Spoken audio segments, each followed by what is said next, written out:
So first and foremost, I guess, so I'll just hang tough for a second here. And then we'll get you guys all over here.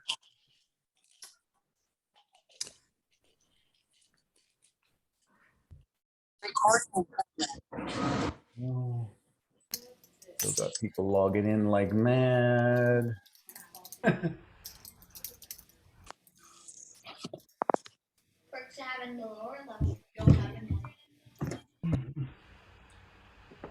Hello, hello, hello, everybody.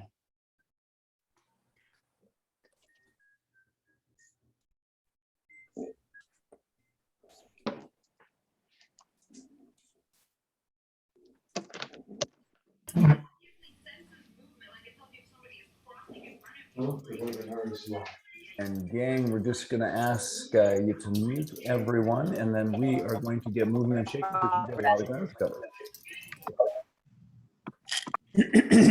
Jay, if you want to co-host me, I'm happy to be the mute police.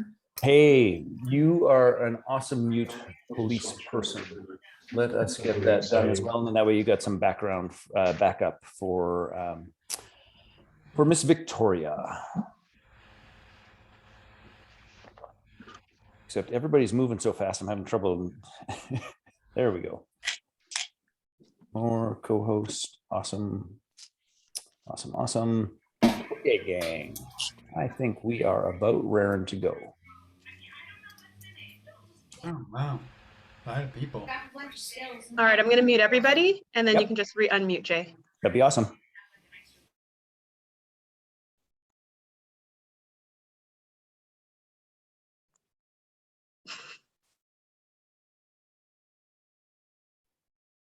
Jay, you're muted. Yeah, you got to unmute.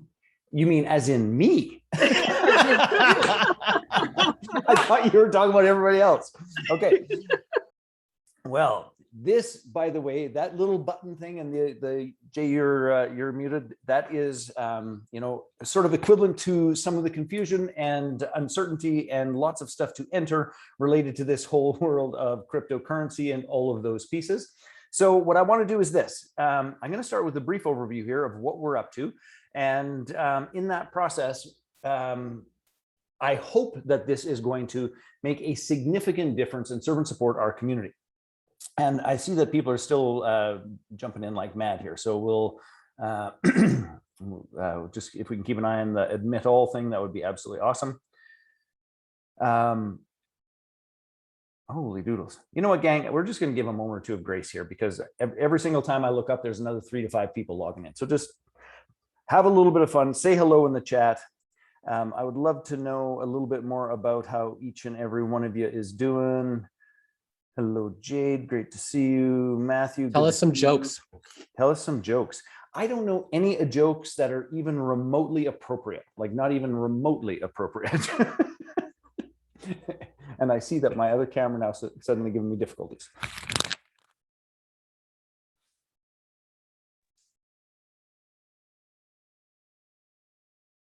Hello, gentlemen. Hello. Hey, hi, Krista. Hey, is that Sharice? Yeah, it's Sharice. Steve Olsher, great to see you. Been a long time. In a minute. What's going on? Very cool. Okay, swapping cameras. Okay, gang, here we go. Ready or not, here we come for a conversation about crypto. So first and foremost, what I wanted to do is to say welcome to our little brief panel conversation and information evening that is conversations about crypto. And our purpose here, pretty simple and straightforward, is this, is that we had our JVology Summit out in the beautiful Rocky Mountains of Canada, where it's funny, just in terms of my top little chat window here, I can see Dustin and Anne and Alexander, who were all here. And Dustin did a little presentation about NFTs, which he's going to talk a little bit more about today, that basically had almost all of us in the room with our hair curled our brains on fire, and 12 million more questions than we had answers. So what transpired was I said, Dustin, would you please just like host a little conversation around NFTs and crypto and all of those pieces? He, being the great and amazing human being he is, said, yeah, of course, he'd be happy to do that. So from there, I go and I do a whole bunch of what we'll call surveying and asking questions of our community and finding out what people are up to and all that fun stuff, and discover that, you know what, there's a whole lot more to discover here and a whole lot more to talk about than just NFTs. At which point, I think shortly after this, like this was like 2 or 3 days afterwards, my friend Steve Olsher sends me a note and says, are you going to get in on the Sheeb thing? I say, thanks for the heads up, I will. And then I go to buy it on the 2 exchanges that I'm on, and it's not available on there. And I text back, it's like, thanks for the heads up, but I don't want another goddamn exchange. I'm not going to do that. And he texts back, he goes, are you sure you want to miss the ride? And then it's like, son of a bitch, I'll open a 3rd exchange, and I curse under my breath. Anyway, I do it. And inside of, 14 days, 17 days, we have 300% returns. So thank you, Mr. Olsher. Welcome. So then in that conversation, I'm talking to my team, and Howard Samble shows up and says, hey, I've got this course I've designed for real starters, all the rest of it. You should probably come and figure some stuff out about that. And it's like, hey, we need that. And as you can see, that this is getting larger and larger in that process. And Howard has always been a sharp guy. Krista jumps into his course. Corey jumps into his course. They say it's fantastic. It's a great place to start. So it's like, great, we have to have Howard as well. And then I'm talking to a gentleman named Brad Costanza of the Bacon Wrapped Business podcast. And he starts referencing Jesse Krieger, who, Jesse, give yourself a big wave and say hello here if you can. And what I've been trying to figure out is how to go about this NFT minting process, which, by the way, Dustin and Jesse, you two have to talk, because there's a joint venture in some of the shit you do. I just don't know where it is and how it is, but I guarantee you there's work that you can do together. And so I asked Jesse, would he come and talk? And he said yes. And then one of my dear, brilliant friends, yes. Alexander and I were talking about mining, because I've been playing with this idea of mining for like 1.5 years, and he's been mining since sort of the beginning of time. So that's how this conversation occurred. And then it was just like, you know what? The more I ask people in our community, the more I discover that there are a ton of folks still standing on the sidelines. And I want to just express my personal point of view about you can't stand on the sidelines anymore. I mean, quite literally, I got my first Bitcoin wallet back in about 2014, 2015, which, by the way, I subsequently lost because I wasn't paying attention. I didn't value the damn thing. And then got back in it in 2017. And I still believe, quite frankly, friends, that I am late, that I knew more earlier that I should have acted upon, but I did not. And it was just downright foolish. So our objective here tonight is this. It is an information sharing process. We want, and I'll tell you all what the format is going to be, which is this. In a moment or two, the 5 people I've sort of given you, high level, who the heck they are. They're going to have 2 minutes to introduce themselves. I'm going to ask a bunch of questions that are going to be related more to, I'm going to call it a glossary of terms. So we all are on the same page and we know what we're talking about. And I'm going to ask our panel to answer some of those glossary of terms. And then each person is going to have 10 minutes, and just 10 minutes, to share what they think is the most important thing for somebody who is starting in this space to know and to go research and to go learn about. At the end of that, we'll create some space for Q&A. And my hope and prayer and my fingers crossed is that by the time you are done tonight, you'll understand this a whole lot more. You will have sort of a set of resources upon which to lean, and you'll have a inspired kick in the ass to actually invest the time, the effort, the energy to learn and to participate. So if that all resonates with you, give me a hell yeah in the chat if you would. HY. Oh yeah. Okay, perfect. So we'll have a little bit of fun. Let me see how we are doing here. We're at 63 in terms of, okay, perfect. I think what we will do is this, and for the intros, gang, and by the way, my panelists, I know that every single one of you has way, way, way more to say, share, think, contribute than than the time here allows. But what I'm going to ask you to do is stick to the time frames as much as we can, because I do really want to have time and space for Q&A for people, because I just think it's important that they get their questions answered. So I'm going to put 2 minutes on the clock for each of you to do an intro of yourself. Keep it tight when you hear that little bell ringing, and then I'm going to volunteer the next person up. And could we perhaps start with my dear friend, Howard Sample, if you could give us the 2-minute introduction of who you are, what your role in crypto is, and away you go, brother. Yes, yes. Hi, Jay. Thanks so much for doing this. I am the founder and director of a program called Life Crafting. I've spent the last 30 years guiding people through life career transitions, helping them clarify their life purpose and unique genius, and then launch a business where they can make money doing what they love. That's been the foundation for me for literally, really decades. I got involved in crypto about 5 years ago, built a substantial portfolio, basically about 3x a family trust that I had the opportunity to work with. And I did that with a very low risk strategy. And being a Taurus, I'm a very conservative investor guy. I wanted to just work solidly. So what I want to say very briefly, we are now at an unprecedented time on this planet with a massive global shift in money that is changing dramatically. It's moving from the centralized control of banks and power elite to the power to the people. You do not, as Jay said, you do not want to be on the sidelines now and watching the train leave this station. So here's my deal. United States or Canadian dollars right now are ice cubes on a warm summer day. You can watch them melt and evaporate, or you can do something different. Robert Kiyosaki wrote a book over 20 years ago, Rich Dad, Poor Dad, with the core principle that wealthy people do not teach their kids to work for money, they teach their kids to have money work for them. But if we fast forward his message to 2021 and beyond, it is not dollars, it is crypto. So really, Bitcoin is a decentralized, deflationary money with a fixed supply and exponentially increasing demand. There can be only one outcome from that mathematically, which is explosive growth, which we are experiencing. The question is how to get started in this, and that's what I will get to next time I speak. I will share the amazing program we have for helping people get started. Awesome. All right.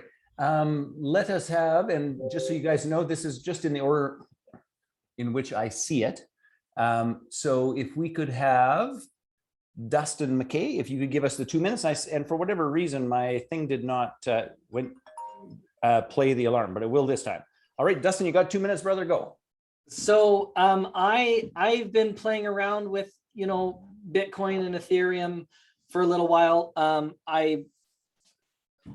Like everybody, if I hadn't sold it for $20, I'd now be holding it for $60,000 or $70,000. But that is what it is. In the last 4 months, I've transitioned my business from 100%. I was doing outsourcing and other things.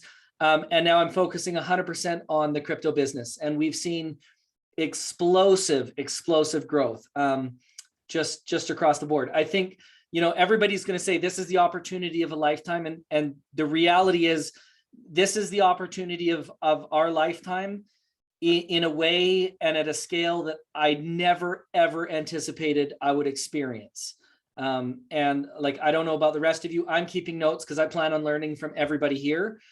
Be keeping notes, because in 6 months, you're going to think back, oh, dang it, I wish I had started, then when I first heard this. That being said, my word of caution is don't mortgage your house, right? Like be safe, pull profits out. I work with some younger people and boy, they are so freaking risky. And I get it. They don't have 5 kids, a mortgage and employees. I do, so I'm not nearly as risky as them. But even still, this is a time when we're going to see a wealth and power transfer like nothing we've ever seen. The book, The Fourth Turning, if any of you guys ever read it, you'll realize that this is a pattern, not the technological, but this is part of a pattern that has been happening for millennia on our planet. And again, we're just at the fourth turning. So we're going to see Destin. I don't know. I'll look it up. Don't worry. Yeah. Anyhow, it's an amazing book. It talks about the generations and why we're seeing all the different things that we're seeing. Anyhow, that's time, brother. This is it. Yeah, that's it. Okay. Alexander Ford, if you would, please. Hey, what's up? My name's Alex, and I am an Aquarius. And By the way, just on a side note, Alex and my wife share the same birthday, and they're equally weird and lovable in equal ways. yes, what he doesn't know is that we're both also his wife.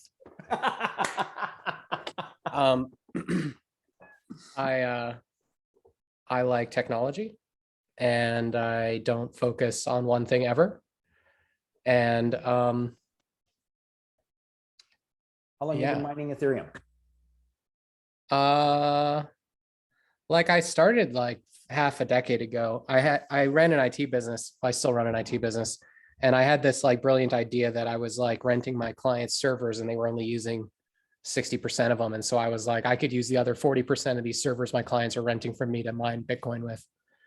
So I've been doing it for a while, but like more seriously and like with some investment behind it for, let's say, the last year, I turned it into more of a revenue generating thing than just like a hobby. Awesome. Yeah. And timing wise, you still have like 30 seconds if you want to use it. Cool. I think also Tesla was an opportunity. I missed that one. Mm-hmm. I feel like there's a few rocket ships. I don't know if I'm particularly sold that the governments of our world are going to let this thing decentralize all their power. I'm kind of skeptical about that. Perhaps that's the conspiracy theorist in me, but I'm cautiously optimistic and choosing to gamble money I don't need back. By the way, that if you haven't caught that, gang, that's the third time you've heard "be careful with your money," and I will echo it a fourth time, but you'll hear it about 100 times tonight. Yeah, I know a lawyer, but I'm not a lawyer, and this is not financial advice. So I'll just put that disclaimer out there for all of us. Everything we're saying is for entertainment purposes only. That was going to happen after introductions, but it'll happen a couple times, just like be careful with your money. All right, let us jump to my dear friend Jesse. Jesse Krieger, you are up, sir. 2 minutes. What's up, Jay? Everybody, good to see some familiar faces here. I'm Jesse Krieger, and I've been a book publisher for the last 7 years. Some of you know me through book publishing. This year, co-founded powerfan.io. We're working with artists, authors, content creators, and people in the content space to mint and market NFT collections focused on value-added NFTs. So if you're not familiar with NFTs, we'll get into that, I'm sure, on this call. But it's really a digital asset that can unlock membership. It can unlock exclusive content. It can unlock access to a community such as this one, and so much more. It can even entitle you to physical goods like a painting or a signed piece of memorabilia. So we've got a bunch of exciting NFT launches coming up. We also have our own cryptocurrency called the PFAN token, built on the Ethereum blockchain. That will be on Uniswap by the end of the month, and then on a number of exchanges going into next year.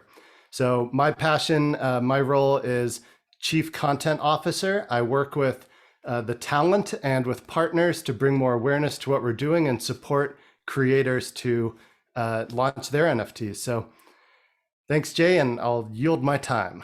Oh, wow. Thank you, sir. And just to be clear about it, I saw a whole bunch of things about NFTs. Just to be clear about this, is that if you were an artist or any of those things, you could work with Jesse to actually mint your own NFTs. And we'll talk much more about that as we go along. All right. Last, but certainly, well, depending on the day, might be the least, is my dear friend Steve, who helped me make $10,000 in the last 17 days or so. Still waiting on the check. There won't be one. I'll buy you a ticket to a concert or something like that, but we'll figure that out. Brother, you're up, 2 minutes. Alrighty, so where to begin? Thanks, Jay, for having me. Good to see you, Jesse. Nice to meet all of you. How about that? That's get all the formalities out of the way. All right, now let's fucking get real here. All right, so this is a really deep rabbit hole. And I'll just simply say this, which is my history, for those of you who don't know me, is having a pretty good foresight and vision in terms of, as Wayne Gretzky would say, where the puck is going. So we launched a store on CompuServe's Electronic Mall in 1993.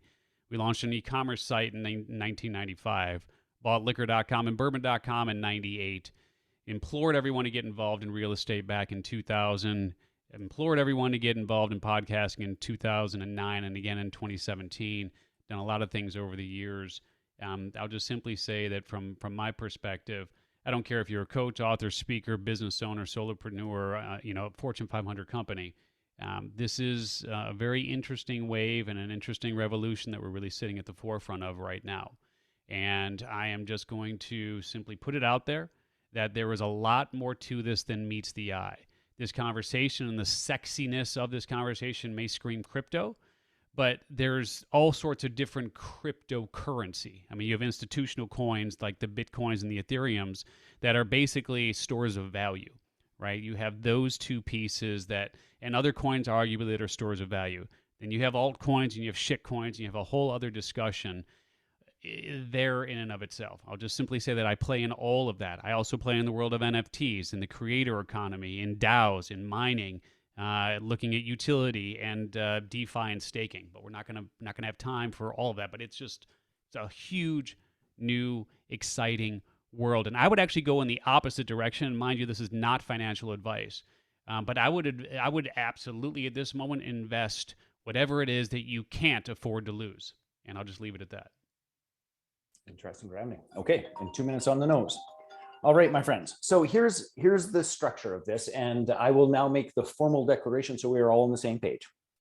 Is that this is a casual conversation that is not financial advice, that is designed and intended to get you thinking about broadening your perspectives about crypto and the new universe of decentralized finance, the new universe of NFTs, the new universe of how we are going to actually exchange and run businesses and lead our lives.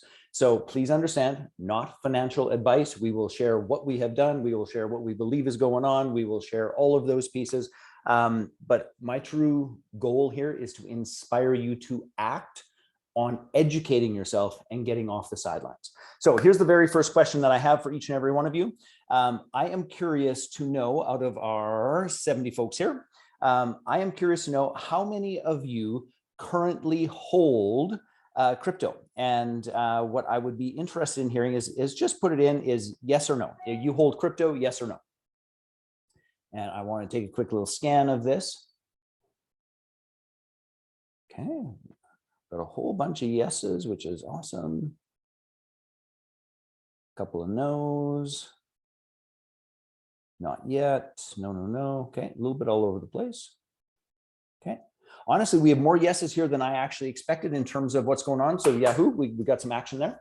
Now, here's the next piece to this.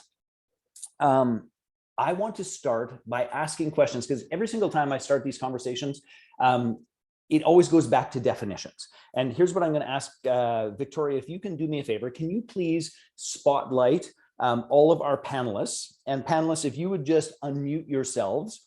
And then what I want to do is this, is I want to ask questions about definitions, just so that we're all talking about as much as we possibly can the same thing.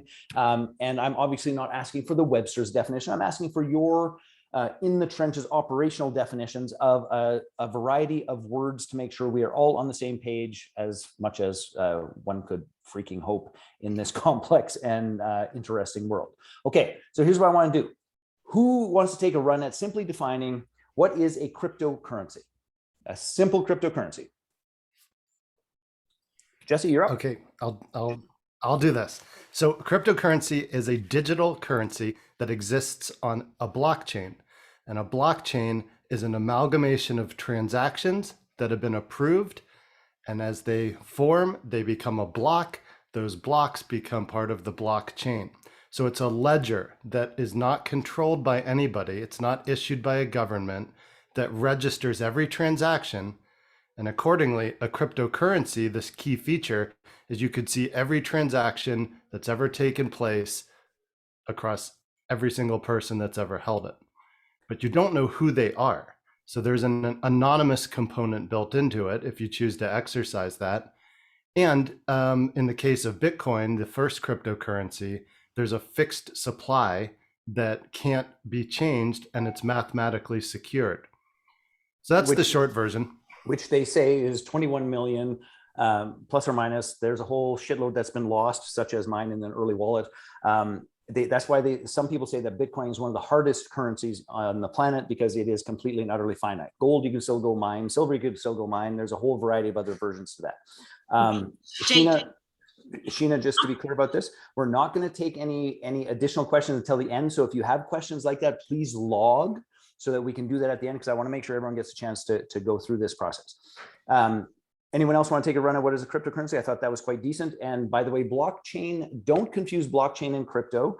They are not exactly the same thing, even though people use them synonymously. Howard?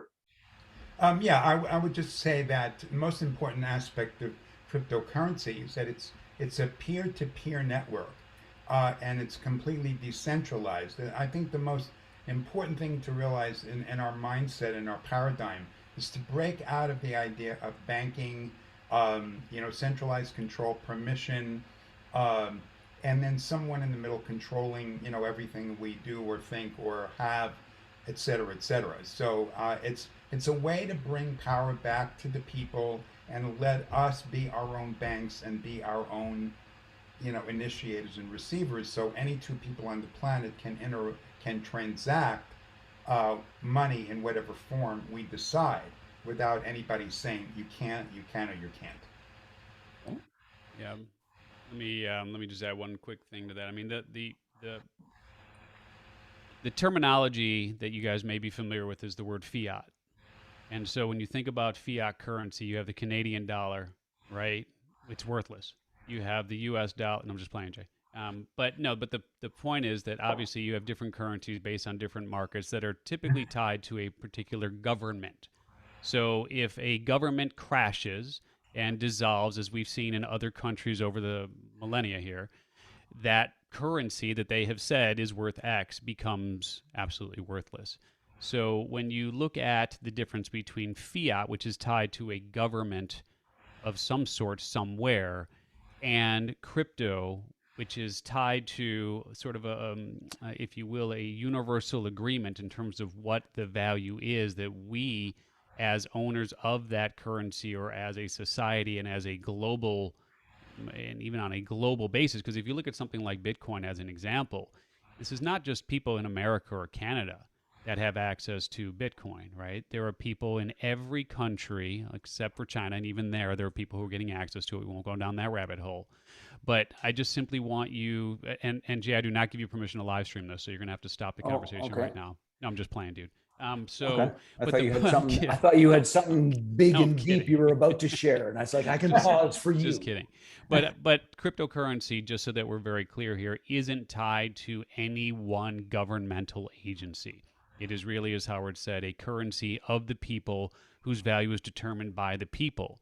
And ultimately, that's a very slippery slope, because if something goes out of favor, as you can see, as happens with many of the coins, even Bitcoin, over time there are bear runs and there are bull runs, right? And so as a collective whole, if we decide that Bitcoin is valueless, it's valueless. And just want to make sure that there's some clarity around fiat versus crypto in terms of the definition here. Okay, so we're gonna stop it at that point for this. Now let's just take this idea of the governmental piece. So what does decentralized, or DeFi, what does decentralized finance represent in the simplest of terms? And I know that's a monumentally big question, but I think we need to tackle that a little bit. Okay, I can jump on that one. So centralized finance is you put your money in a bank, the bank custodies your funds, and then gives you a card and a checkbook to access it when you want. Decentralized finance is you maintain custody of your asset.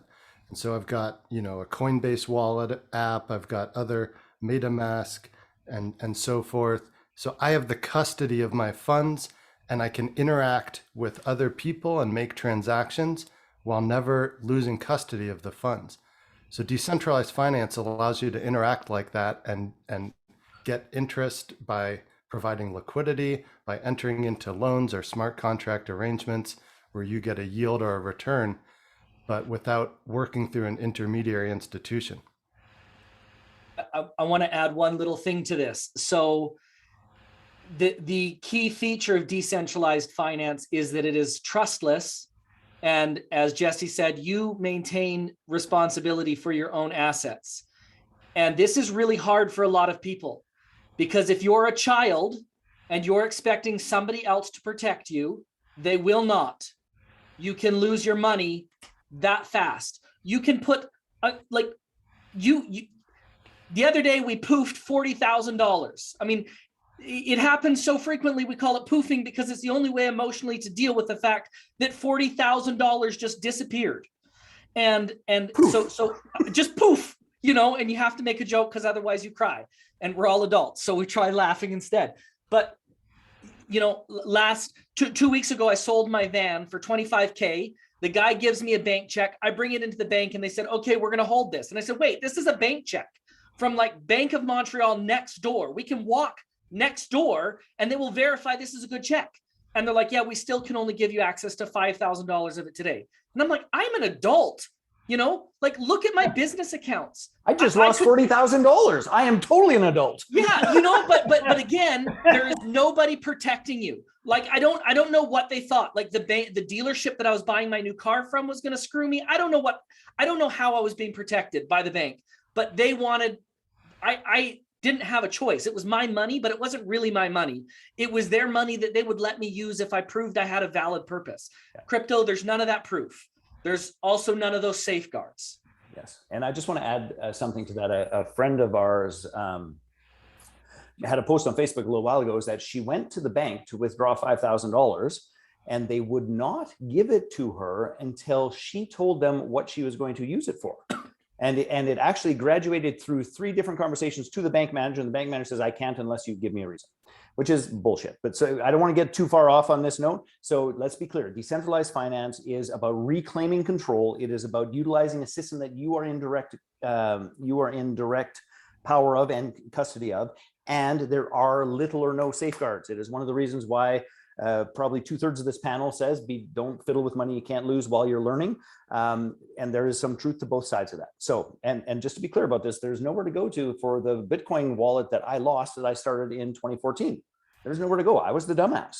Like, that's just how that goes. And I don't even want to know. You didn't keep your, I have no, we had two your computer crashes in the midst of it. I don't know where it is. I lost data. It's an effing mystery.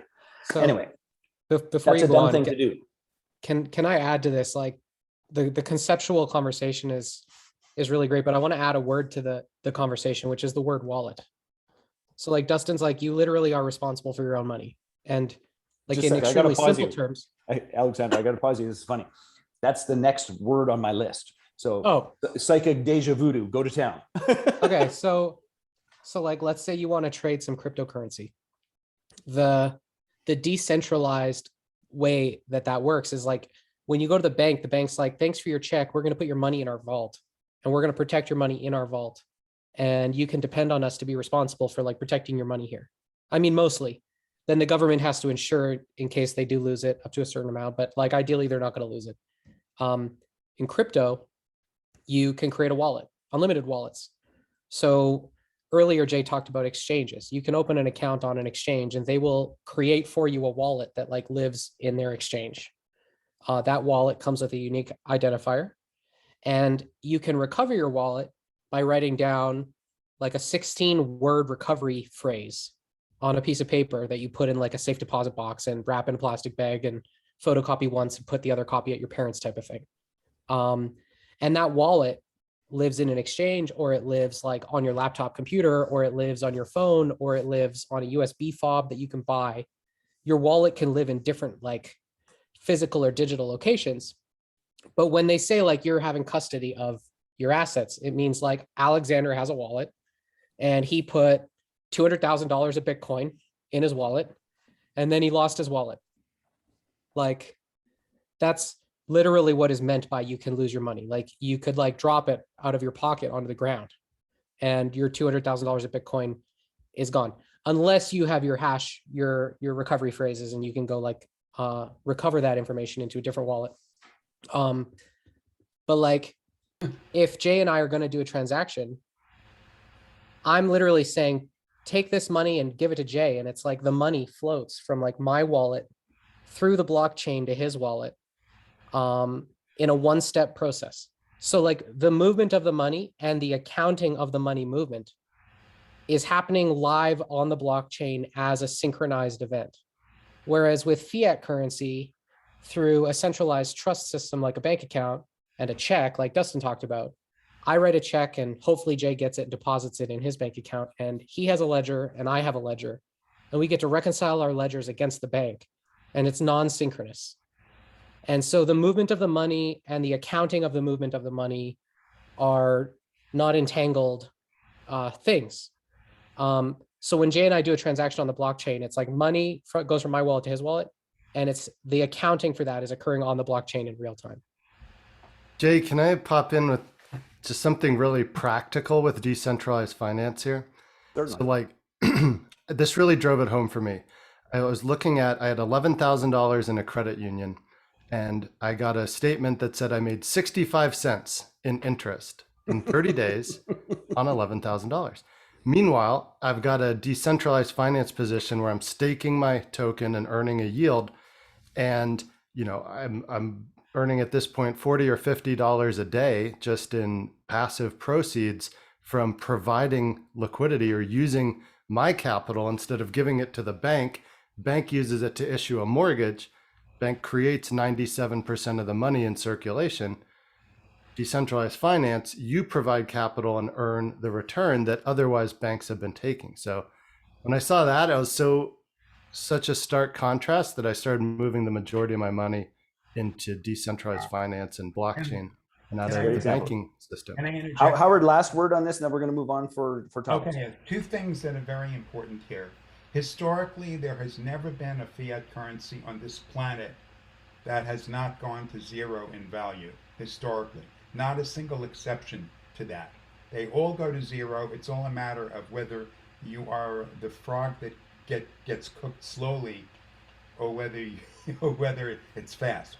The second thing I want to share here is that the only way to really comprehend the incredible fraud associated with banks and fiat money is to go back to the beginning and learn about the Federal Reserve, the creation of the Federal Reserve, and the creature from Jekyll Island. If you do not know that, and if you do not get that, you're still operating in the dark because you don't realize what the plan and the intention of how this all started at the beginning. Okay, and you've got to get that before you can go anywhere, in my opinion. Yeah, everyone should do some little research on the Federal Reserve. I agree. Okay, quickly, because that has actually covered a couple of my other questions. What is the difference between a coin and a token?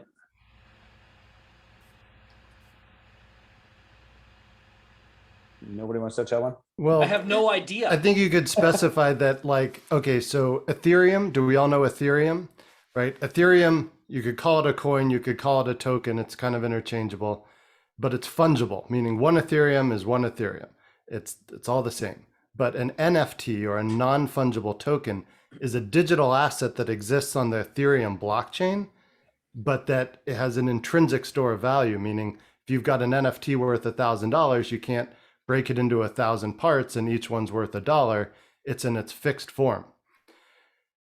So that's I think of a token as like an NFT, a digital asset, and a coin as like Ethereum, Bitcoin, Polkadot, Cardano.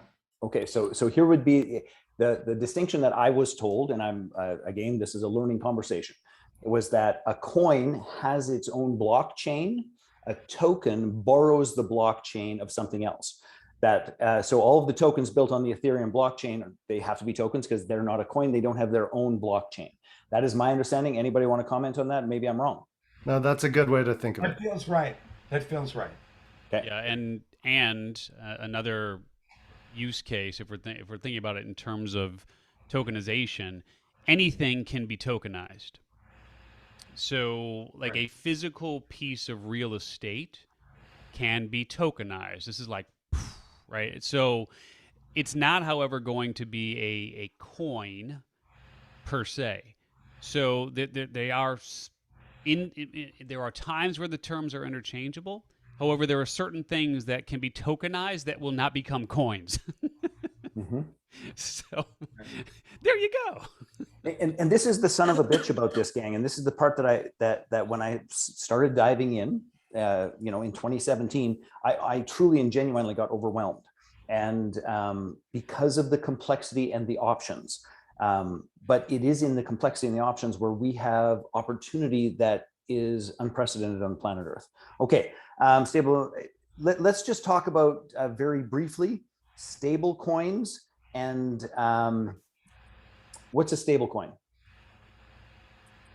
It's a coin that I'll answer that. Dustin, you go. It's simple. Go for it. So a stable coin is tied to a currency. So USDT, which is US dollar tether, it is a coin that is tied to a currency so that it has perhaps less of the incredible volatility that many of the other coins and tokens have, but it allows you to exchange back and forth in a simple and clean and easy way.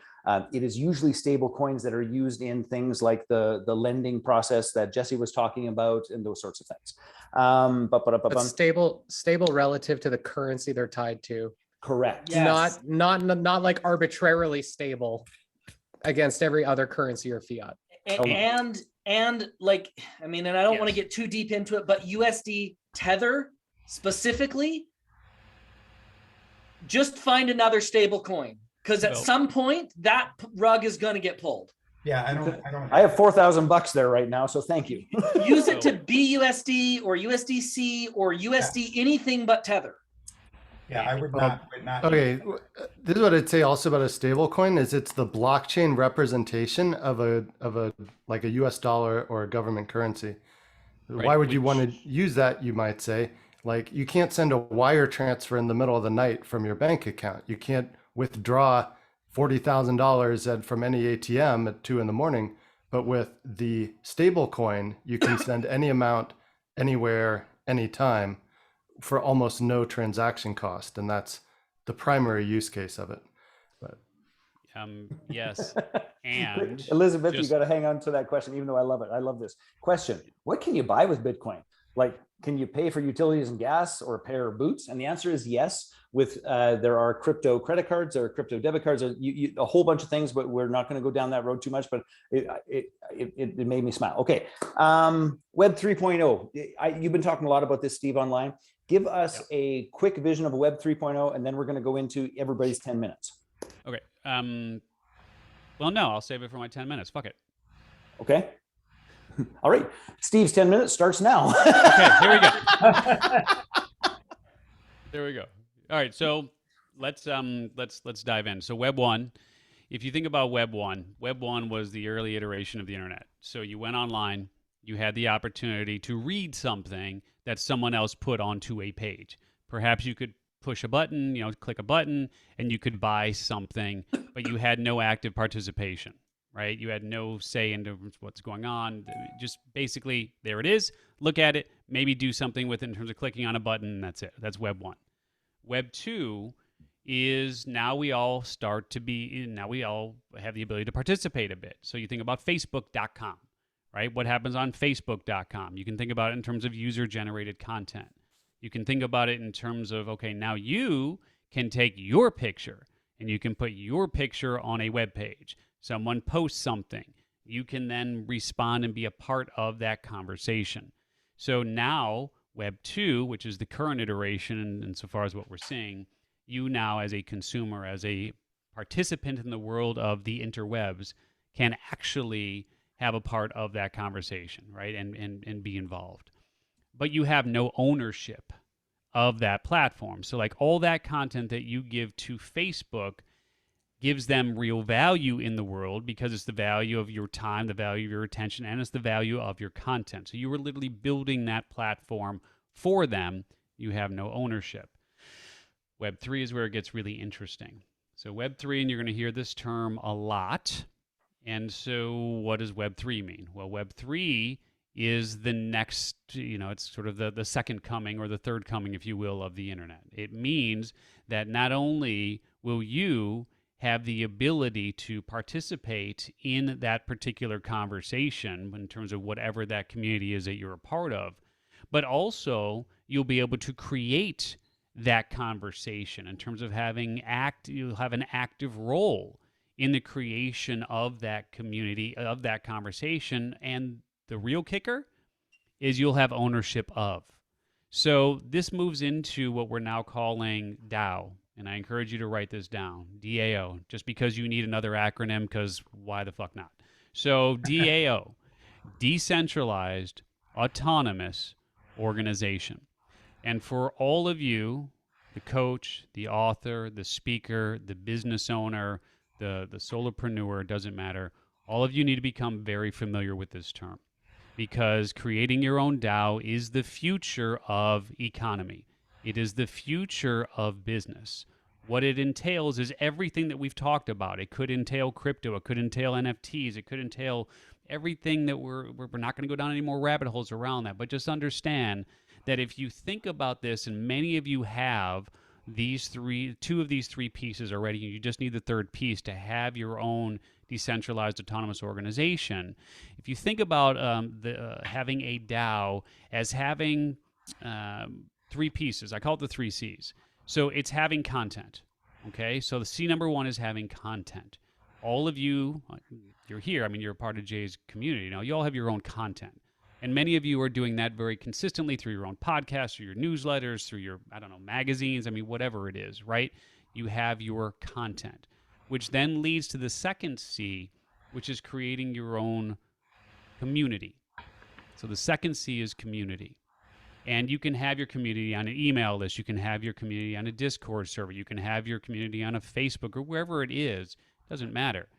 You just have the ability to now have a conversation with people because you've cultivated this community. But ultimately, in a DAO, the beautiful thing about it, and especially if you start looking at Discord, and just give me a yes in the box if you guys are on at least one Discord server right now. I mean, if you guys are on at least one Discord server, just type it a yes or no in the box. Okay. So you'll start to see a lot of this moving into the world. And it doesn't have to necessarily be Discord, but Discord is one of those channels where the community now isn't just simply a push scenario where you're push something out to that community, and the community is going, thank you. Now what happens is they have the ability to communicate not only with you, but also to each other. And then ultimately to create the community itself, right? And have a say in the creation of that community. And so the third piece of the puzzle that is all part of this future economy, it's all part of having your own, let's just call it your own creator economy, which is a term you're probably going to hear quite a bit as well moving forward here. And the third C is currency, and having your own currency. Currency that not only can you get paid in, and then it becomes a self-contained ecosystem, but currency that you can also use to reward your community and they can use to reward each other. And so this whole world of Web3 is really about involvement.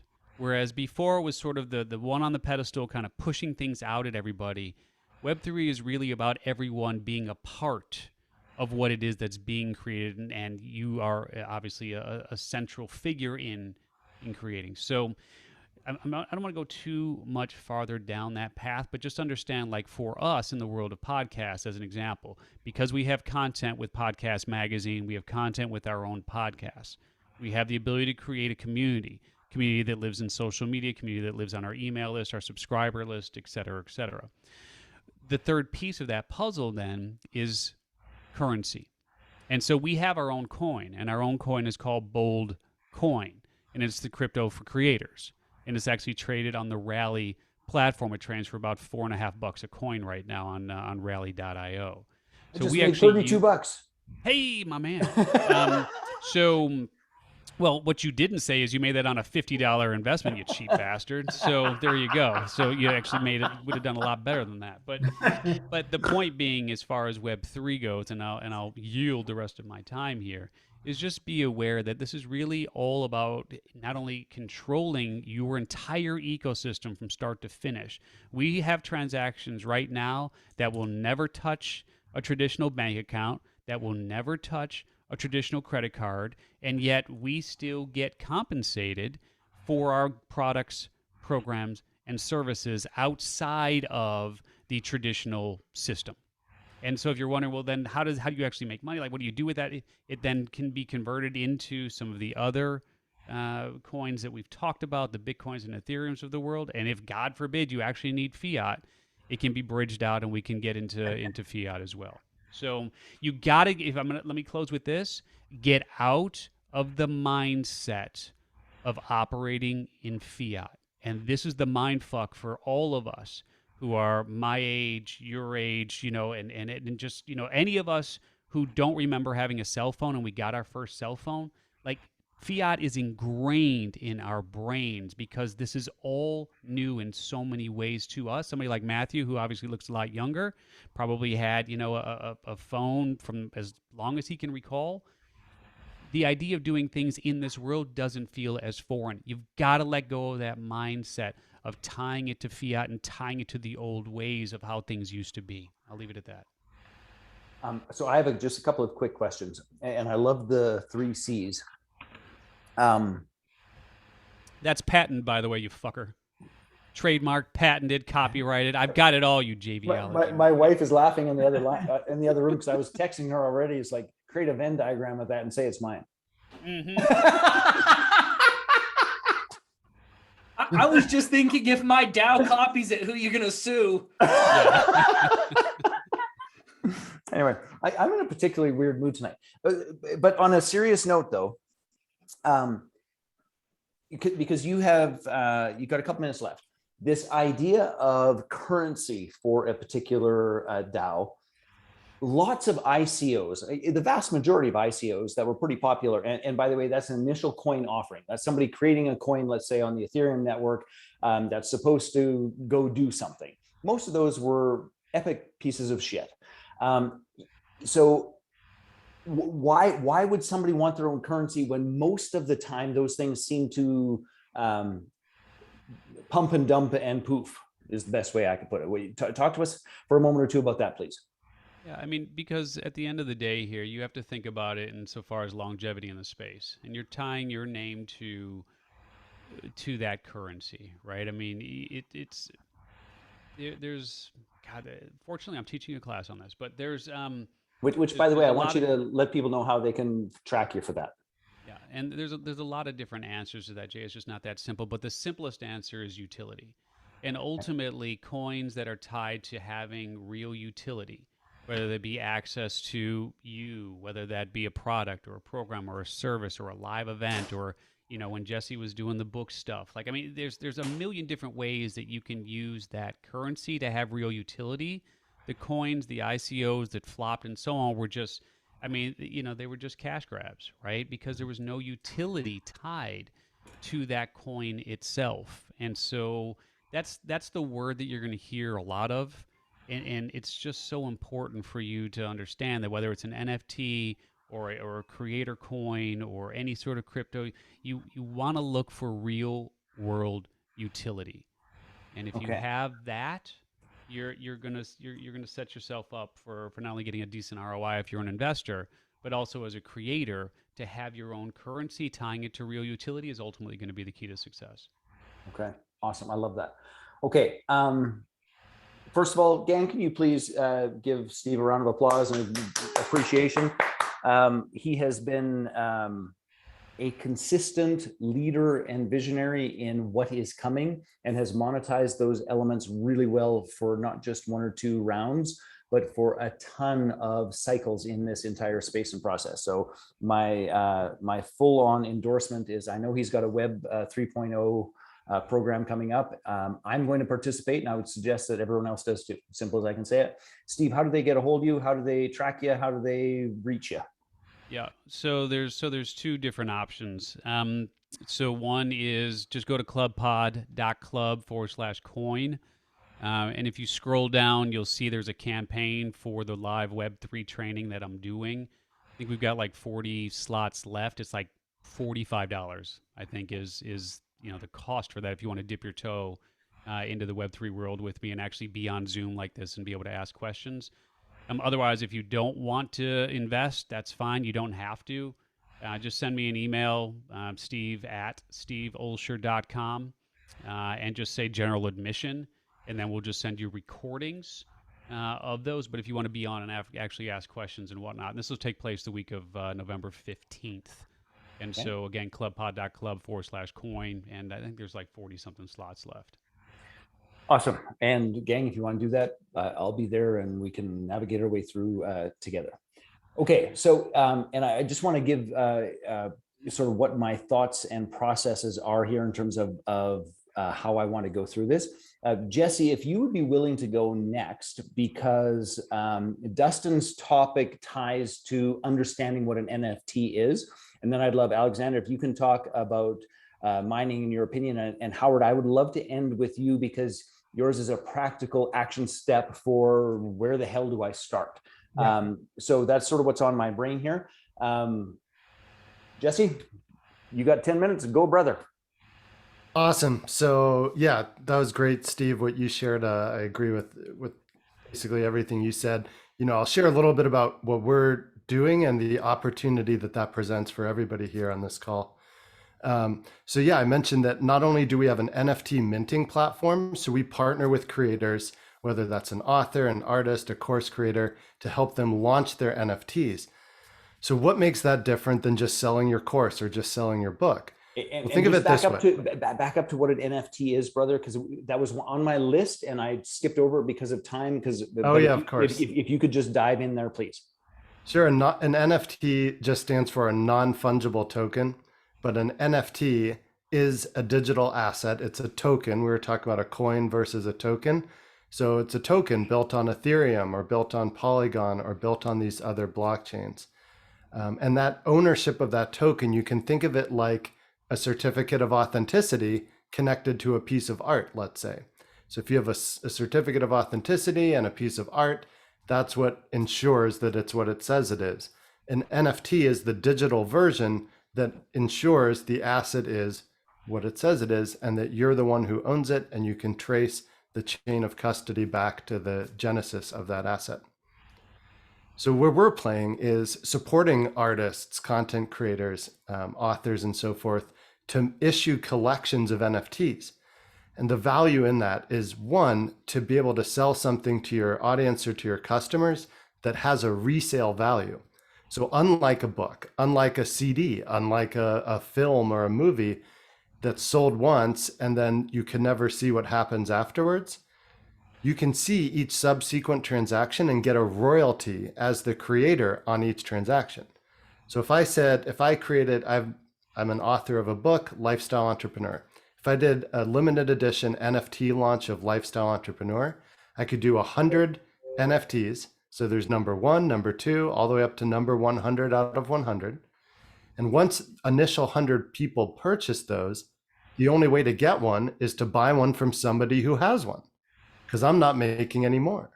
And so now if there's demand to purchase a Lifestyle Entrepreneur NFT, and if Steve had one and Jay had one, you'd have to make one of them an offer. And if they want to sell for a higher price, then now it's going up. But let's say now you've created this collection, you've got your initial group of holders, and you get a percentage of every transaction as a royalty and as the creator.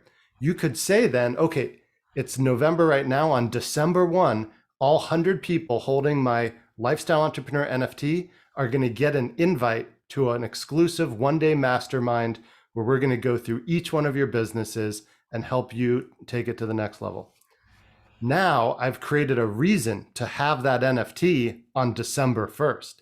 So now maybe I'm creating a bunch of buying and selling within the community so that the 100 people who want to come to that mastermind have all bought and have theirs by December 1st. Now I'm just using that as an example, but it shows that there's an ongoing economic incentive after selling your NFT for the first time. And as a creator, you can get residual royalties passively, ongoingly.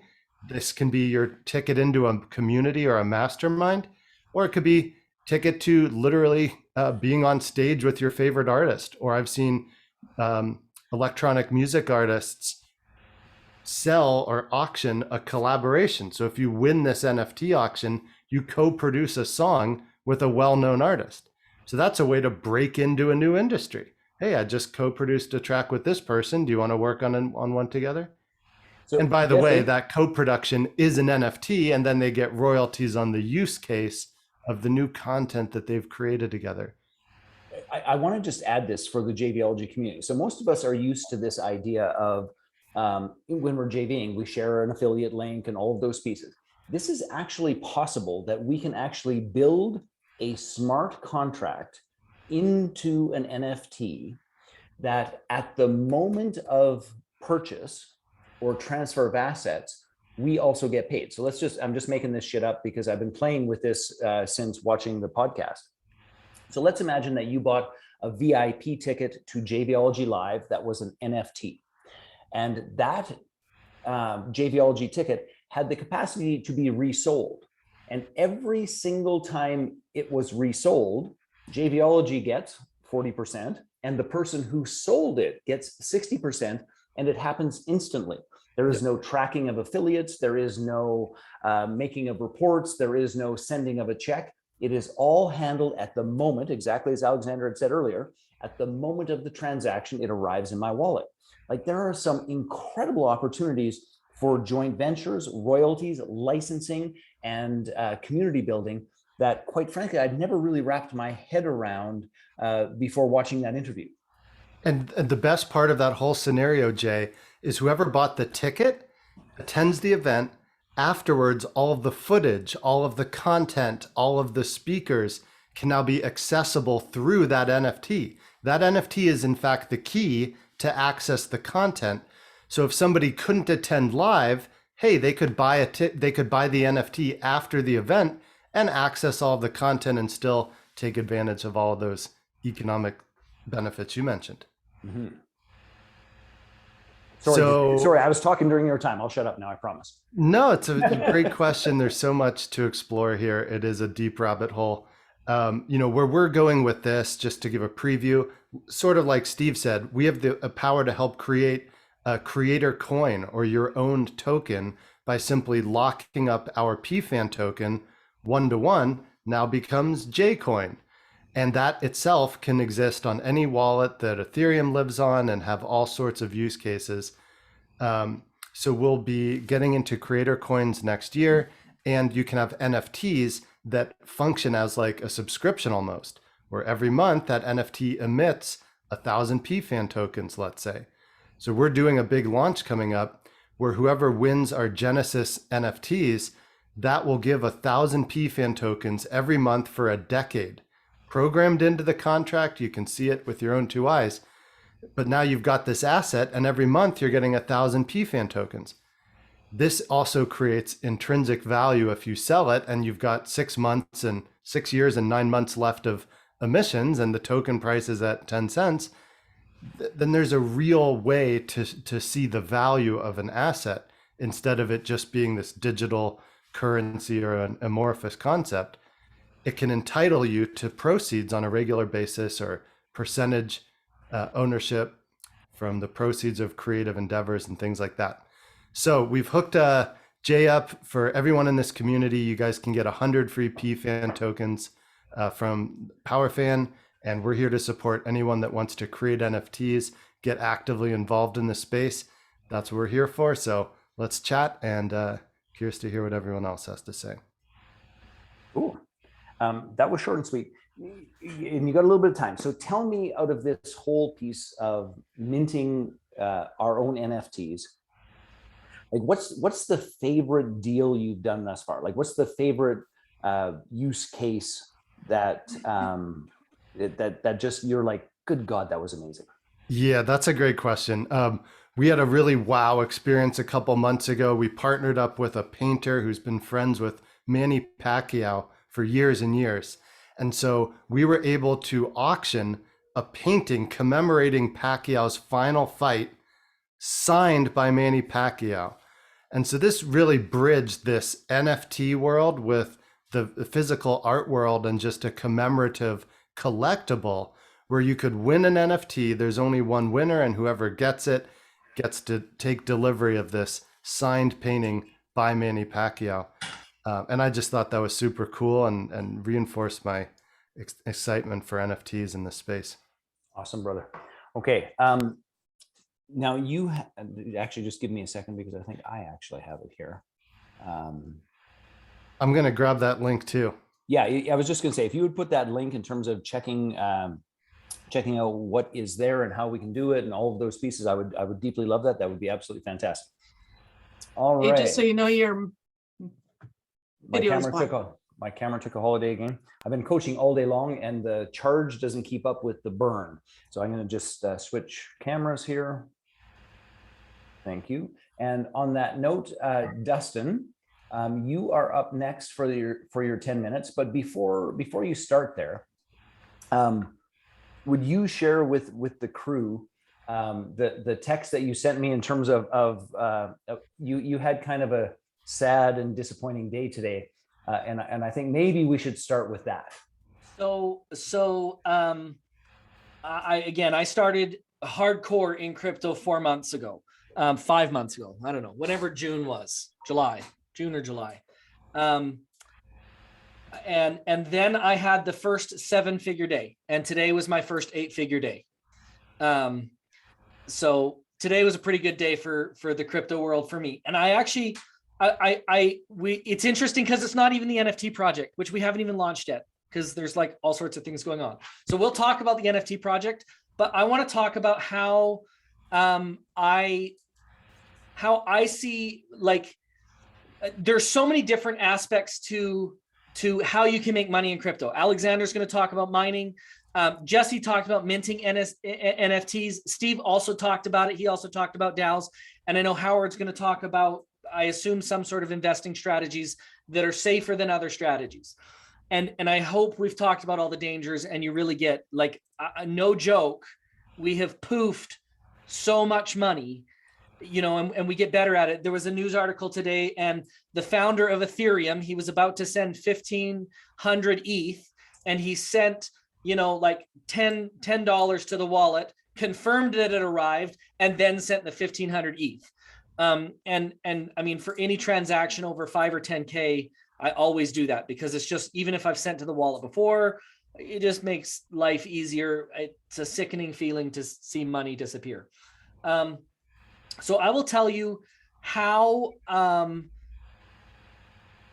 I see you can make, like, reasonable amounts of money, how you can make middle amounts of money, and how you can make tons of money. And I think they're all different strategies. So reasonable amounts of money, Steve mentioned, you've got things like staking. You can put your money, or I think it was actually Jesse that maybe mentioned the staking. You can essentially earn interest on your money. And those are reasonable. Like, when I say reasonable, anywhere from 20 to 100% APY. So you put in $11,000, you're going to get 11,000 out throughout the year. And if you think about that, you're like, hey, that's actually pretty good money. With NFTs, we're working on a project right now that is merging NFTs with streetwear.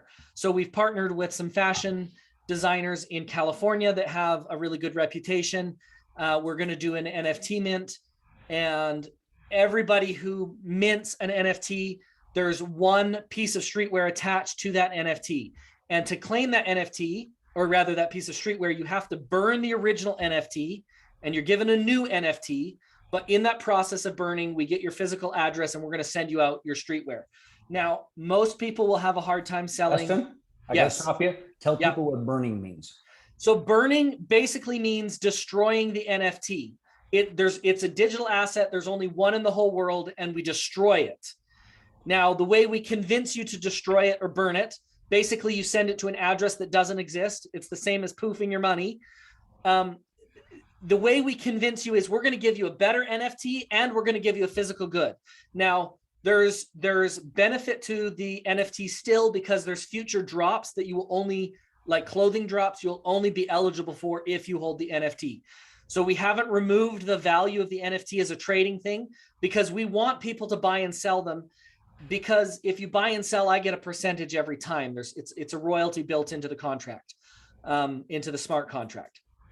Now, really smart people, and this is where people make that'll make a good amount of money.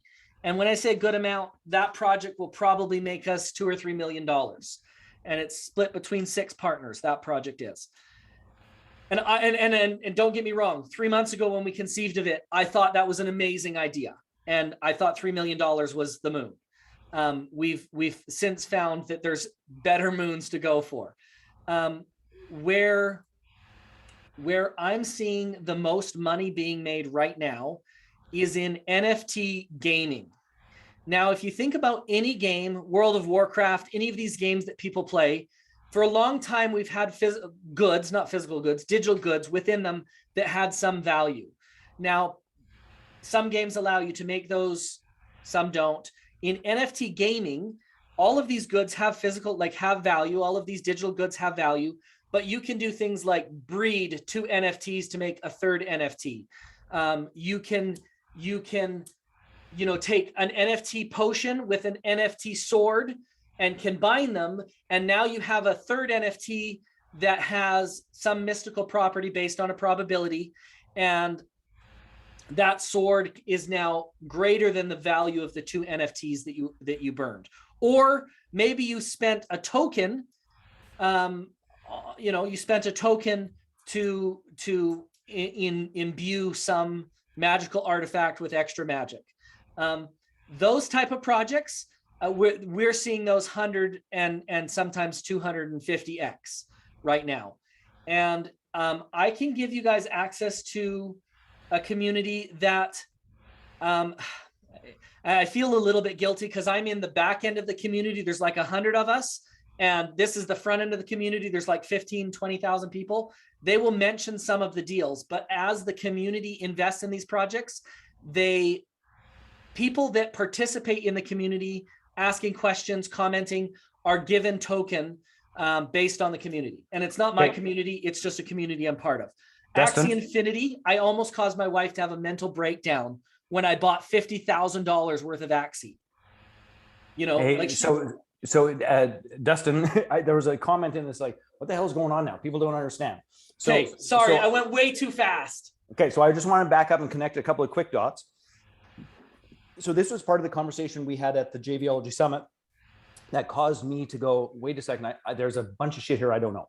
So there's a game called Axie Infinity. These little guys here are actually NFTs that you can actually breed. And this is one of my NFTs that's currently for sale because the first 3 I bought were pieces of shit. So I sold 2, I still have 1. but by the way, because Ethereum went up, even reselling the other 2, I did okay. Yes. So what transpired is my idea was get a team, which is 3 Axies, let my kids play, and if they're going to play something, they could make some money. Except I got shitty Axies. So we're in the process of learning and adapting and editing and all those fun, wonderful things. So this is an NFT that is a character in a game that can actually go out and do challenges and earn income that is actually real money. And there are teams of people in the Philippines who do this for a living. Okay, so that's context around what Dustin is talking about. I'll shut up now. Please carry on, sir.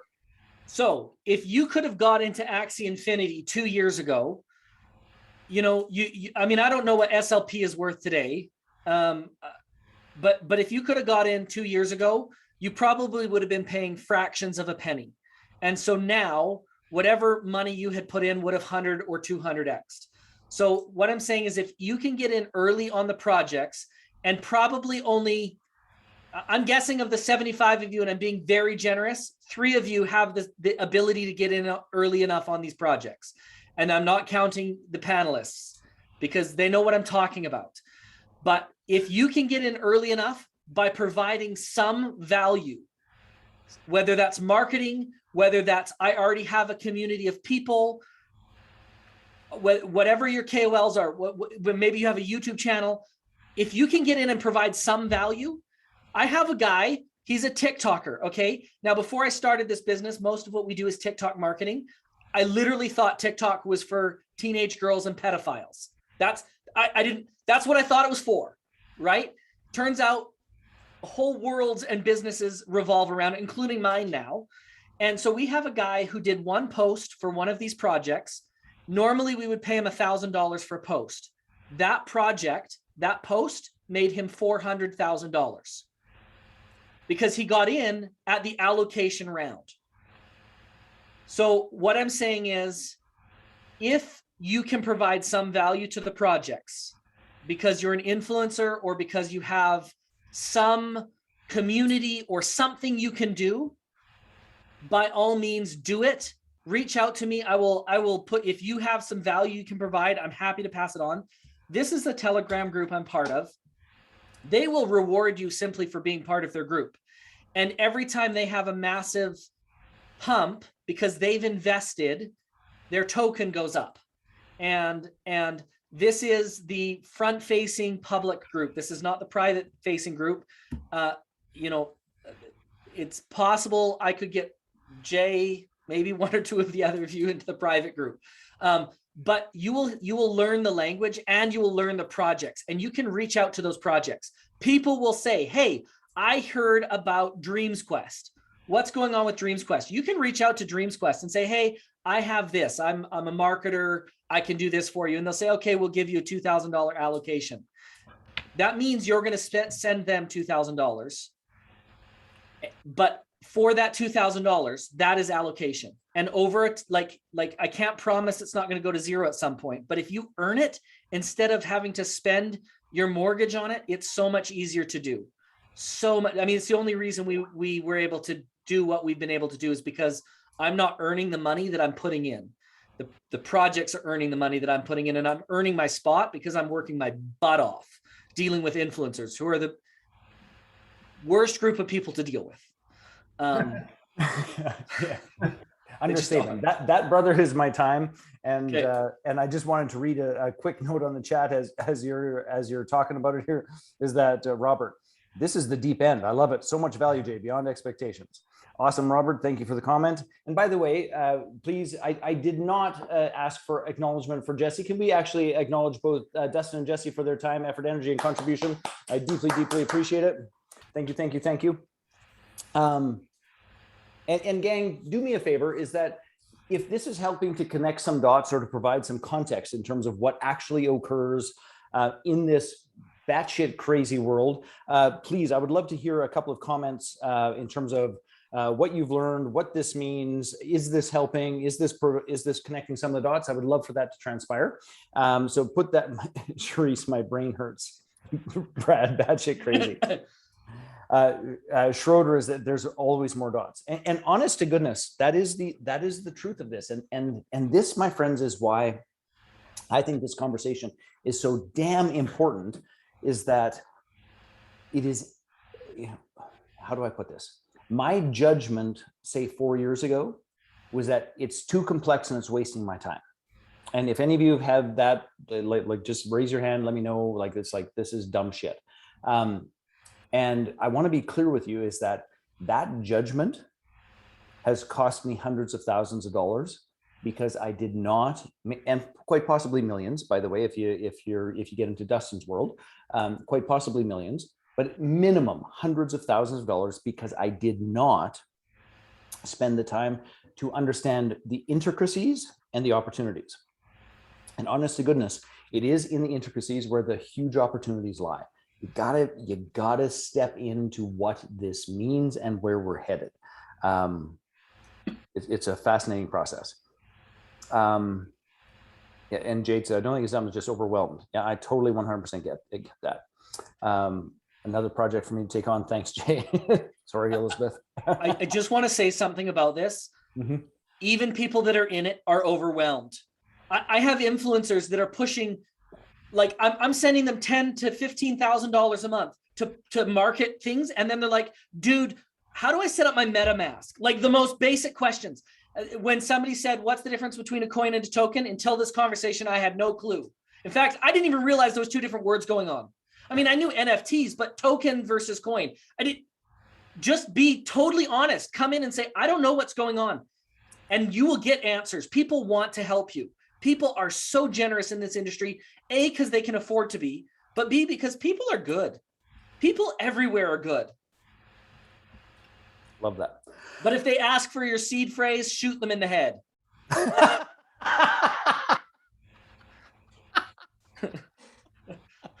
Those people are not good. Everybody else is good. So I want to before we move to Alexander, I want to make a comment about this. Is there are scams aplenty. So I just want to share an example of that, which I thought was fascinating and dirty as hell. Which is, so Sheeb was so that's Shiba Inu. That was the coin that I think actually token that Steve recommended for me, and we put some cash in and did quite well. But while it was exploding, and it went from utterly nothing to a little bit of something, while it was exploding, you could find on YouTube 2, 3, 4 simultaneous broadcasts of an interview of Elon Musk and 3 other folks, and all of the programming around it was send us 1 million sheep, and we'll send you 2 million sheep. And it's a complete and utter scam. All they're doing is giving you a wallet for people to send 1 million sheep to them, utilizing Elon Musk saying, "Hey, cryptocurrency is good." But that shit happens everywhere, and this is one of the reasons why. And Steve, I appreciate your view of invest what you can't afford not to lose, and the other side of it is only invest what you're willing to lose. Like there's a balancing point here, but for the love of all things good in the world, educate yourself and don't do dumb shit. And that comes from a person who, I lost over $1 million in a Ponzi scheme 15 years ago. That's a hard fucking pill to swallow, as clear as I can say it, and it causes some let's call it skepticism and discernment. Can I make a quick point, Jay? Please. Bitcoin first Genesis block was in the middle of the last financial crisis. And in the first block in English, in the code, is the headline that says Chancellor considers second bank bailout and the date. So all of this is about having an alternative to a financial system rife with schemes and scams and bailouts and all that stuff. And yet the what I will judge as the scumbags show up in this domain too. So it's that balancing trick.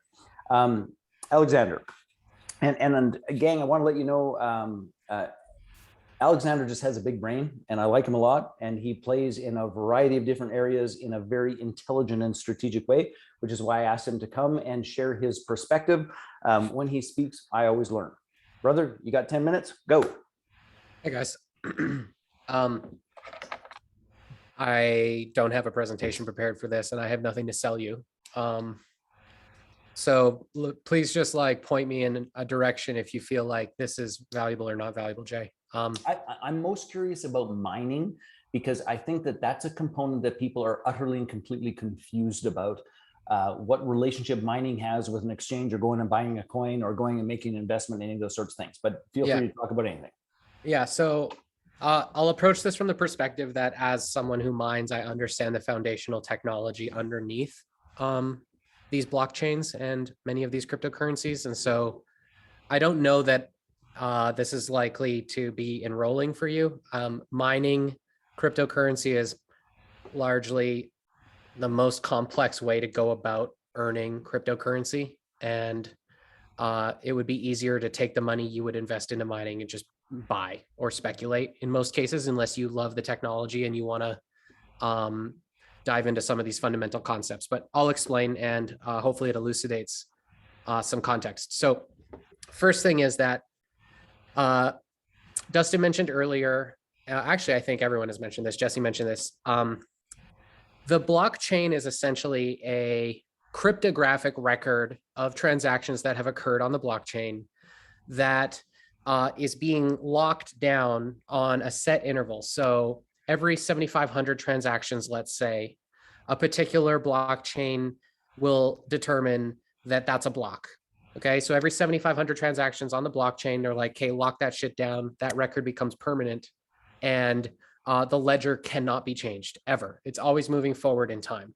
And that ledger, in order to not be tampered with, is secured by the makers of the technology by an algorithm. So in the case of Bitcoin or Ethereum or Ravencoin or any of the other blockchains that work this way, I say I sent money to Jay, the transaction goes to Jay, and then a bunch of other people or computers connected to the blockchain do the work of validating and authenticating that transaction in time. Okay, like the computational workload to make sure in a non-centralized way, 50, 500, 5,000, 50,000 people are all agreeing, yes, that transaction happened. Okay, that's what makes it decentralized. And there's technology that is making that happen. And that technology is essentially 500, 5,000, or 50,000 miners, people like Alexander who have contributed compute power, you know, a rig of 7 graphics cards sitting in my basement, space heating my laundry room. Those graphics cards are working to agree with other graphics cards on the network in algorithmically validating the blockchain through a series of what are called challenges. And in order to do that work, they incentivize us. And so miners on most blockchains are given rewards for the work that they do to participate in the distributed computational network to validate the transactions on the blockchain. And what that's called conceptually is proof of work. We've got a bunch of computers proving that this work was done and it's done right, and the blockchain can be validated and the record is considered trustworthy, let's say. Okay. Not all blockchains work this way. And Alexander, I was just going to say, it's not just trustworthy. It's sort of deemed, when done well, immutable. It is immutable. Because like to hack Bitcoin, you would have to hack every miner who played a part in validating the transaction, which is functionally impossible. I mean, arguably, there's a business case that when quantum computers become smart enough that they might be able to hack an entire blockchain, like, I don't know. But that's the theory, that you can't hack all of us. Okay. Now, the challenge and the downsides of that, and the number one point of contention with, let's say, Bitcoin as the example, is the power consumption required for the blockchain to work in this way is extreme.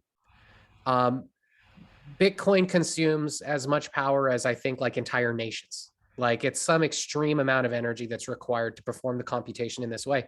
And in order to make sure that the currency becomes more scarce over time, just about every currency or every coin that works in this way is designed to become more challenging over time for the miners to solve the problems. So, like, to keep the competition up and to demand that Alexander continue to contribute effort, they make the problems that my graphics cards have to solve harder and harder and harder over time. And the rewards for mining those currencies often go down. So I haven't researched why they program it this way. It's just a reality that over time, like, the rewards for every block of Bitcoin that is mined is now, I think, 6 Bitcoin. And early days when miners were mining Bitcoin, it was way more than that. So, and there's now more miners. So the share of rewards that each miner gets is less and less and less. And you have to contribute more and more technology, and you have to contribute more and more compute resource to the equation to continue making money. So the reason or the business case to mine any of these currencies would be that you can acquire a specialized piece of technology that mines a particular type of coin. And it does so efficiently enough that by the time you calculate the cost of your device plus the cost of power over a certain amount of time, that the rewards you earn exceed the cost of your hardware and then produce a profit for you, more than you could produce simply by investing in the currency.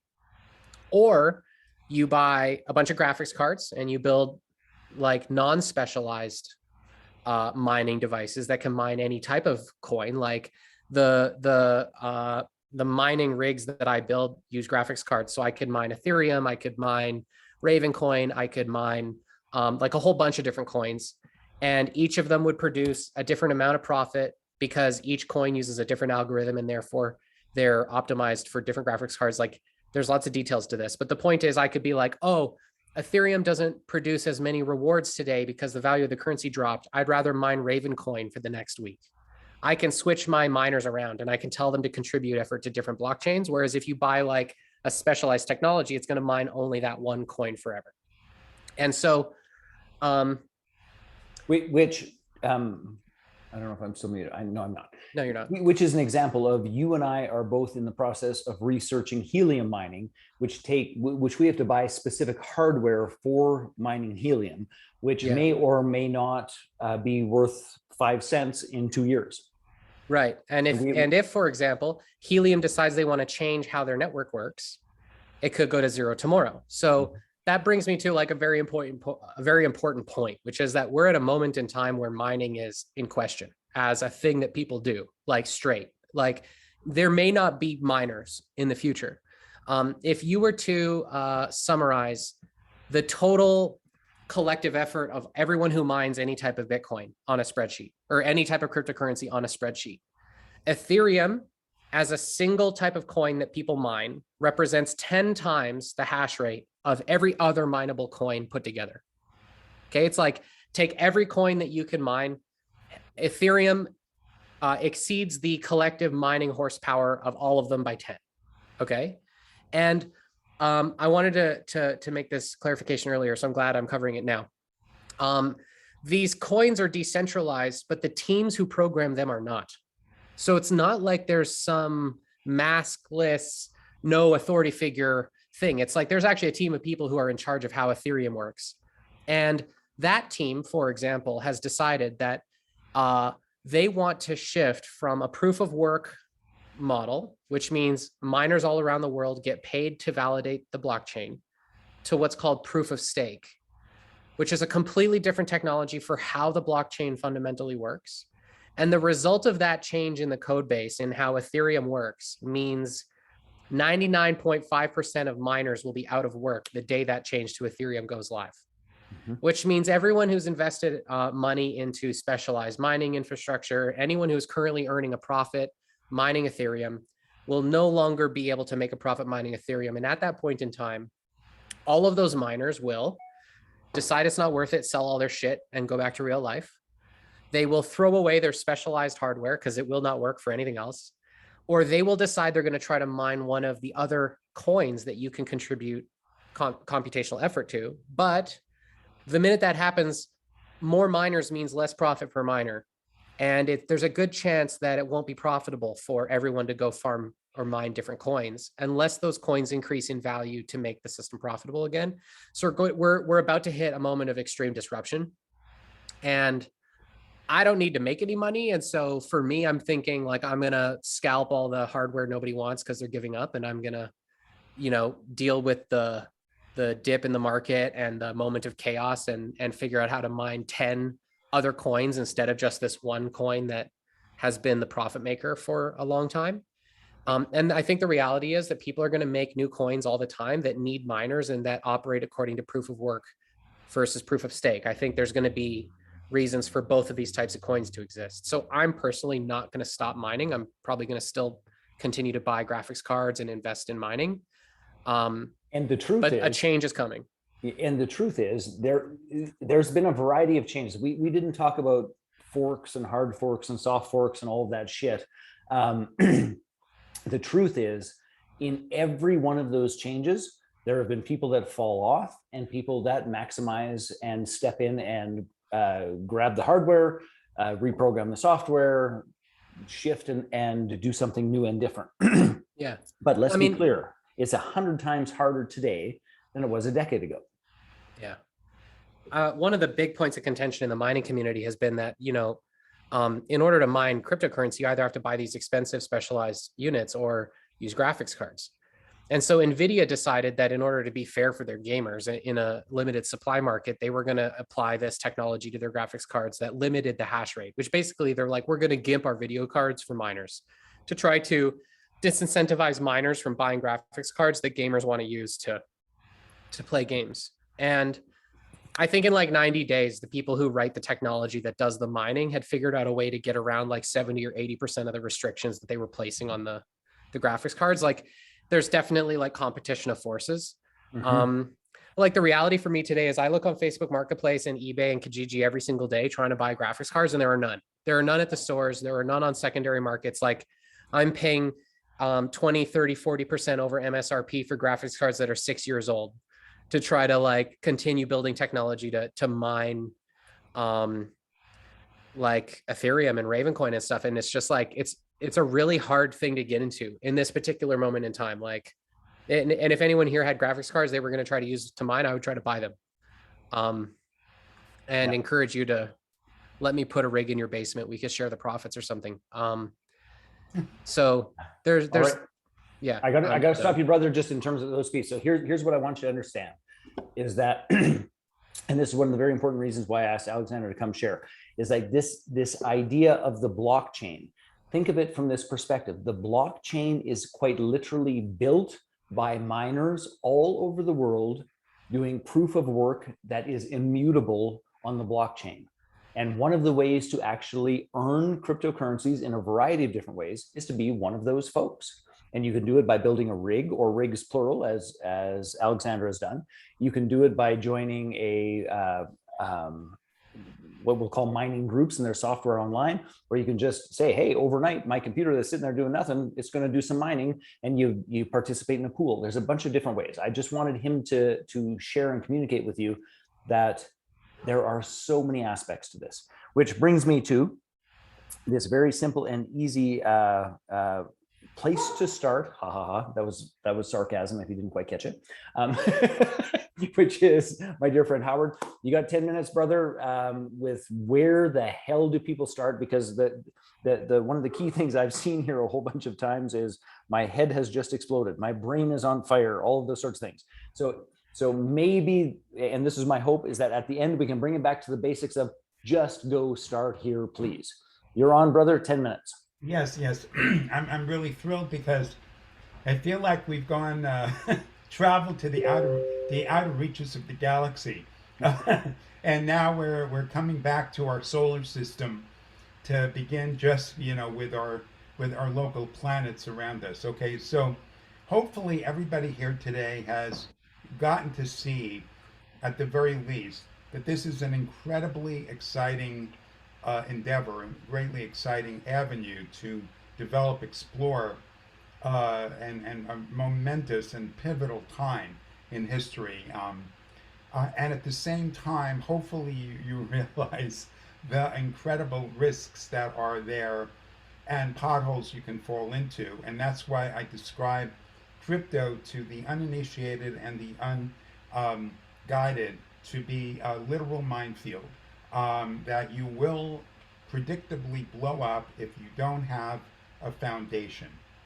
And we said earlier that this was a shift in paradigm from the mindset of fiat, which I think was mentioned earlier, that has been, deeply programmed into us, and almost in some ways almost impossible to break free. And yet we're faced with the reality that we need to make that shift.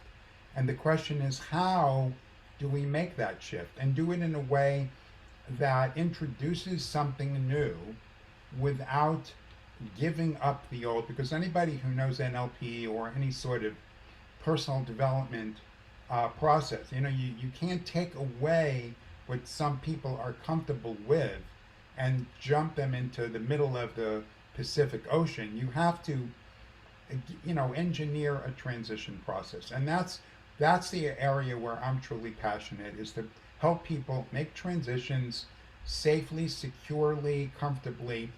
There are always going to be risks, but we can minimize them.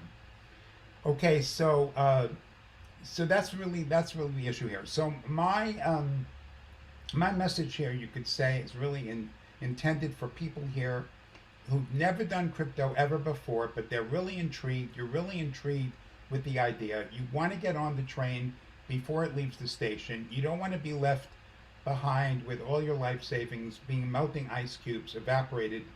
You want to get going, but you don't know where to start. And there's 100 different things. If you try to do this on your own, again, it's a crapshoot. Really, to be honest, it's a crapshoot. So basically, what I've developed and is now really working brilliantly is a startup cryptocurrency course, a beginning point for anybody. In other words, you could have never bought crypto in your life, or you might have a wallet with a few $1,000s, or maybe even a few $100s, whatever. There's really no amount too small. You can begin anywhere. And you're going to find out in a little bit why, when you have a profit curve, when you have a curve that establishes profit in a relatively safe, predictable way, it's not going to matter a whole lot where you're starting, because you're dealing more with an exponential or geometric growth rate, not a linear type of thing. Okay, so the Life Crafting cryptocurrency startup course is basically that, to guide you to establish a profitable, safe, secure, and profitable crypto portfolio in 3 to 6 months. And that is through a combination of educational videos, material, website, all that kind of thing, and personal connection with me, personal guidance with me and our community. So it's a mentoring type arrangement, but with tons and tons of resources to help us be efficient in our learning process and know the priorities of learning. Because in learning anything vast, you have to set some priorities and deal with some foundations, and then build and build and build. So there are skills to learn, practices to learn, sometimes very basic and elementary, but just like in physical exercise, you have muscle memory. It's similar here. You learn something and you learn it so well, you can't really make a mistake. It's just instinctual, basically. Okay, so in the course, in simple terms, you have unlimited access to a secure, dedicated website with all the videos and tools and resources that you will need. You also have unlimited access to as I said earlier, the personal guidance and the community. And I even say to people, when you finish a video, come back and talk to me. Do a check-in with me. Don't just run off to the next thing because it's exciting and because you can't wait, blah, blah, blah, blah, because you see all the news about Bitcoin exploding and you don't want to miss out and all this kind of stuff. Come back and talk to me. Let's check in. Let's see, what have you learned? What skills have you gained? What is your level of mastery? Okay? Do you have questions, etc.? I want to really check in to see that you're ready for that next step, for that critical next step. Okay? Now, here comes the interesting part. The people here who are involved in personal growth, but normally we don't think of something like cryptocurrency as being interconnected with personal growth. But in life crafting, it is, okay? And the reason is because if you are starting out in this space with various limiting beliefs and emotional patterns about money, just because that's how we all are, how we're wired up, and you step into a crypto space with volatility, you're gonna freak. I mean, you could easily freak out, right? And so what I teach in the course is methods for identifying limiting beliefs, how to shift them, and really get set up with some level of personal mastery that you're going to need to have to do well in this space. Because there is volatility, there are going to be big drops, and if you're putting in your life savings or money that like it's super important to you, you cannot lose, then you're going to have upsets. And so that's where we work within your comfort zone. We work with what is a level you can invest comfortably that's not going to freak you out. And then if we can get you to build profit in stages, you're going to just feel good, right? You're going to feel good. You're going to be confident, even if you made $60 or $100 or $200. And don't laugh at that, because how often are you walking on the sidewalk in your town and look down and see just $20 bills just thrown down. You don't, okay? So please don't minimize the importance of making small profits, which then really grow into bigger ones, okay? So this course is only for conscious, aware, responsible people. There's an interview that's required, and there are prerequisites involved. This is a no-nonsense, high-end program, and I am not, frankly, I'm just not interested in working with people that are going to make some harebrained investment that I did not suggest and then lose money and then come back and be angry at me. So, I mean, if you're one of those people, please, that's not the audience I'm after. So, a reasonable question to ask here is, how do you make a profit in this program? Well, I mean, this is going to maybe sound like old hat and like really super elementary to some, especially the panelists here. But what we do in the course is incredibly easy. We know that Bitcoin and other digital assets go through cycles. They're always, always, always in a cycle. And when there's an up, there's a down. When there's an up, there's a down. And if you can just simply use common sense and look at the dips in the market and make a reasonably intelligent projection of what you can safely, comfortably put in to an asset during a dip, when the probability of it returning to market value is, 99.9% likely, okay, then you're going to make a profit on that purchase in that dip. But here's where it gets interesting. If you made a profit on the dip and then the macro trend of the asset, like Bitcoin or Ethereum, is continuing to go up, when you look at that single transaction a month later, you're going to see that you made more money from that single transaction because there's an upward trend. So to give you a dramatic example of this, and I'm not saying this to boast, but I'm going to just share it with you. About May 27, 2020, I purchased a particular coin. I'm not going to give details. I think I put in like $4,500 or something into the coin, which was a very comfortable, a simple and comfortable level for me. And then it was like 9 months later, 87. It grew to $87,000. To most people, that's like fantasy. That's like, that's like winning the lottery fantasy. But it isn't though in crypto. It isn't in crypto. When you use common sense and systematic step by step, and you have guidance, and you know what you're doing, and you're not alone out in the left field, you're interacting, you're getting support, you're getting that sort of thing, okay? And once you do this once, and you can make a little profit, and then you can do it again and again and again, and maybe throw in a little bit more because your confidence is growing, you're gonna make good money. And you could, in a year, do a 2x, or 1 to 2 years, you could easily do a 2x or a 3x on your portfolio. So if you're starting out now and you don't have a lot of funds, but you want to get started, believe me, this is, it's as close to a foolproof method as you could get. And we do have some JVology people who are in my course that can easily verify that this is exactly what we're learning. This is exactly, in fact, sometimes I have to chase after them because they're going off on their own little thing, and I say, come on back, let's talk, let's see where you are. I want to check in with you, and that sort of thing. So, all right, Howard, that's the 10 minutes. So I'm gonna have to just step in here, but I want to just echo one of the fundamentals that Howard was talking about. One of the difficulties about this entire marketplace is the volatility. One of the great opportunities of this marketplace is the volatility. yeah. Currently, I only have buys for a highly volatile stock, or pardon me, a highly volatile token called Shiba Inu, and it's at a low, which I have purchased it at twice now.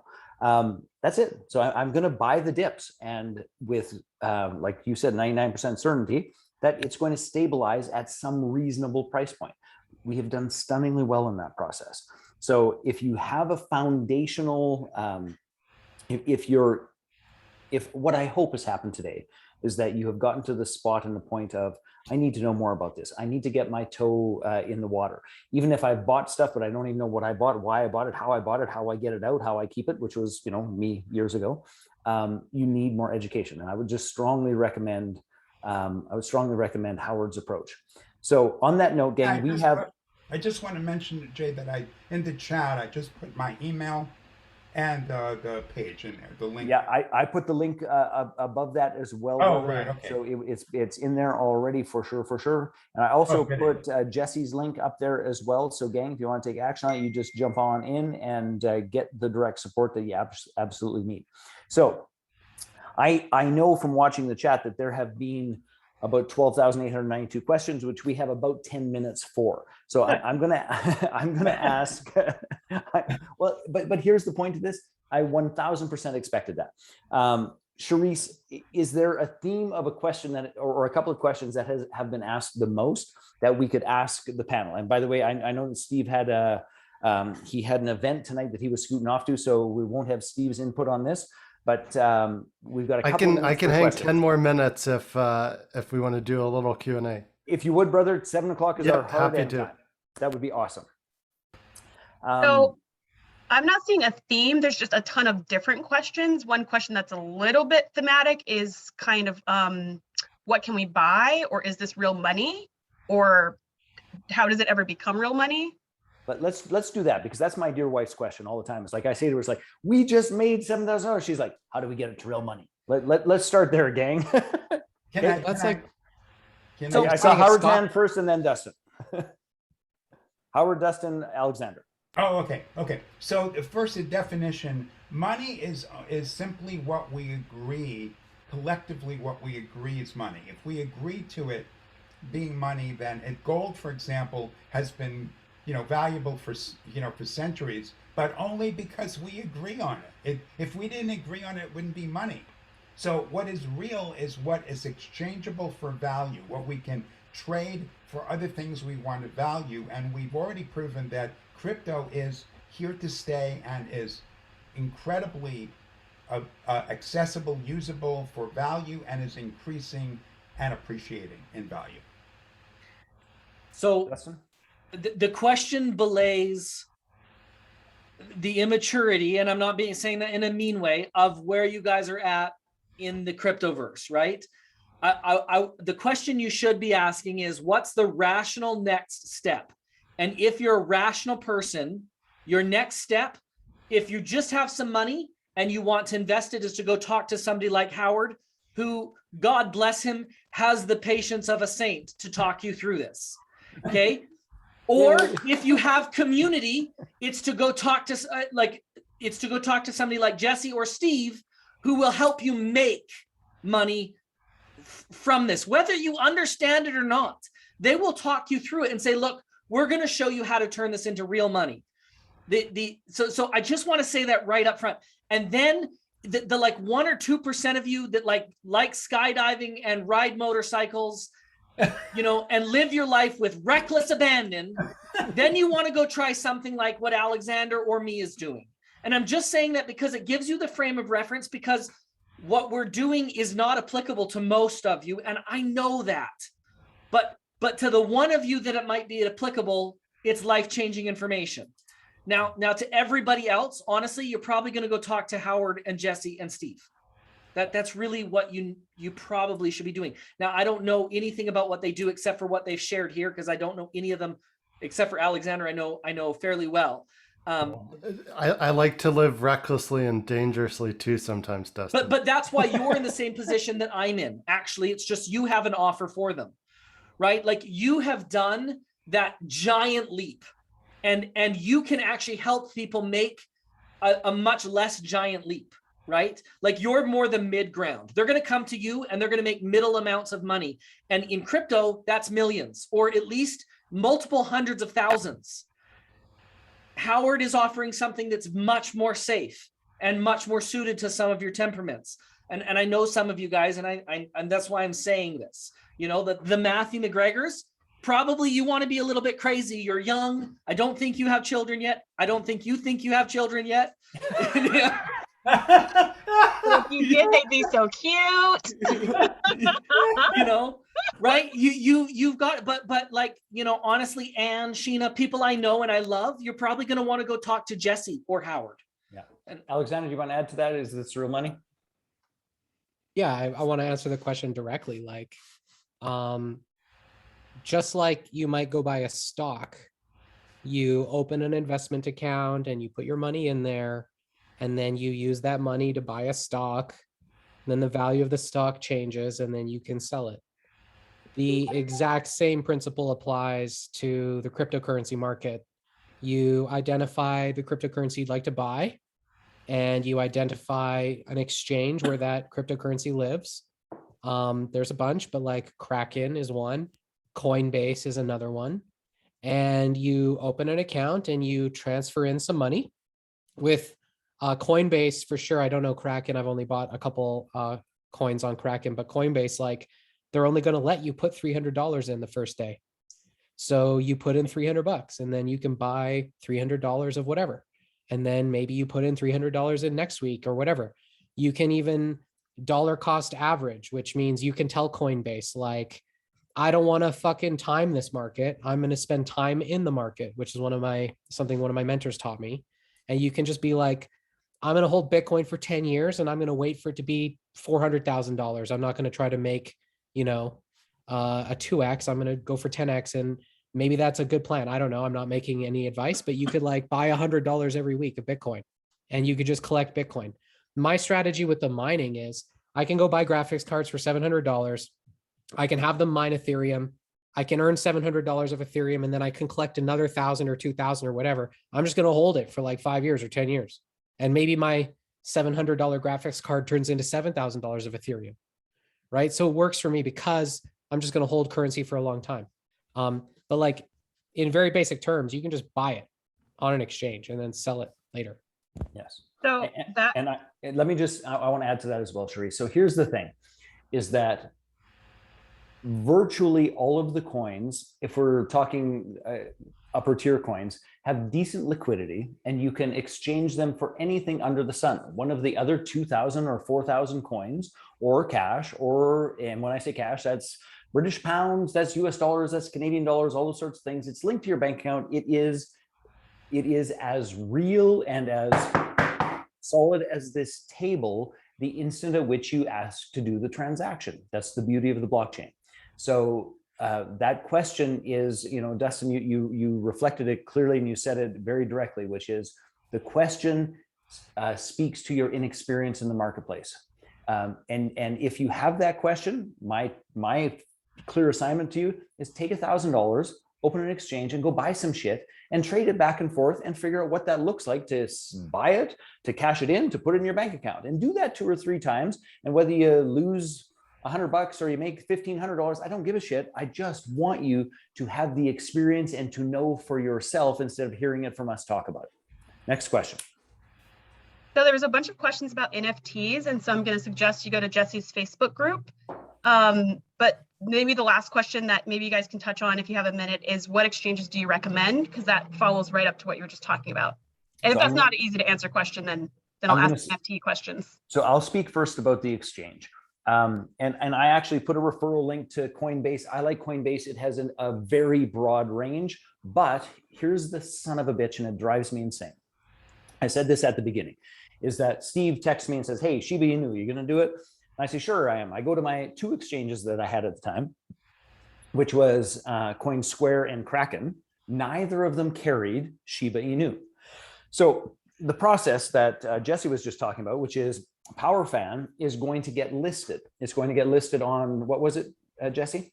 Uniswap as a Uniswap. Decentralized exchange, and then others, eventually Coinbase. Okay, so you require, depending on the coin you want to work with, you need a different exchange. So I signed up for Coinbase to get Shiba Inu begrudgingly, and then I made great money. So I was like, well, I guess I can live with that. But now, as I said, Alexander and I are in the process of getting helium miners, and none of my exchanges, I have 3 exchanges, none of my exchanges deal with HNT.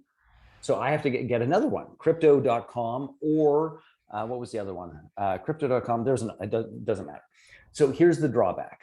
Because there are literally thousands of coins and tokens, there are a variety of different exchanges. You're going to end up with a variety of exchanges. So please understand this. No matter what I recommend to you, when you want some weird coin, you're going to have to get another one.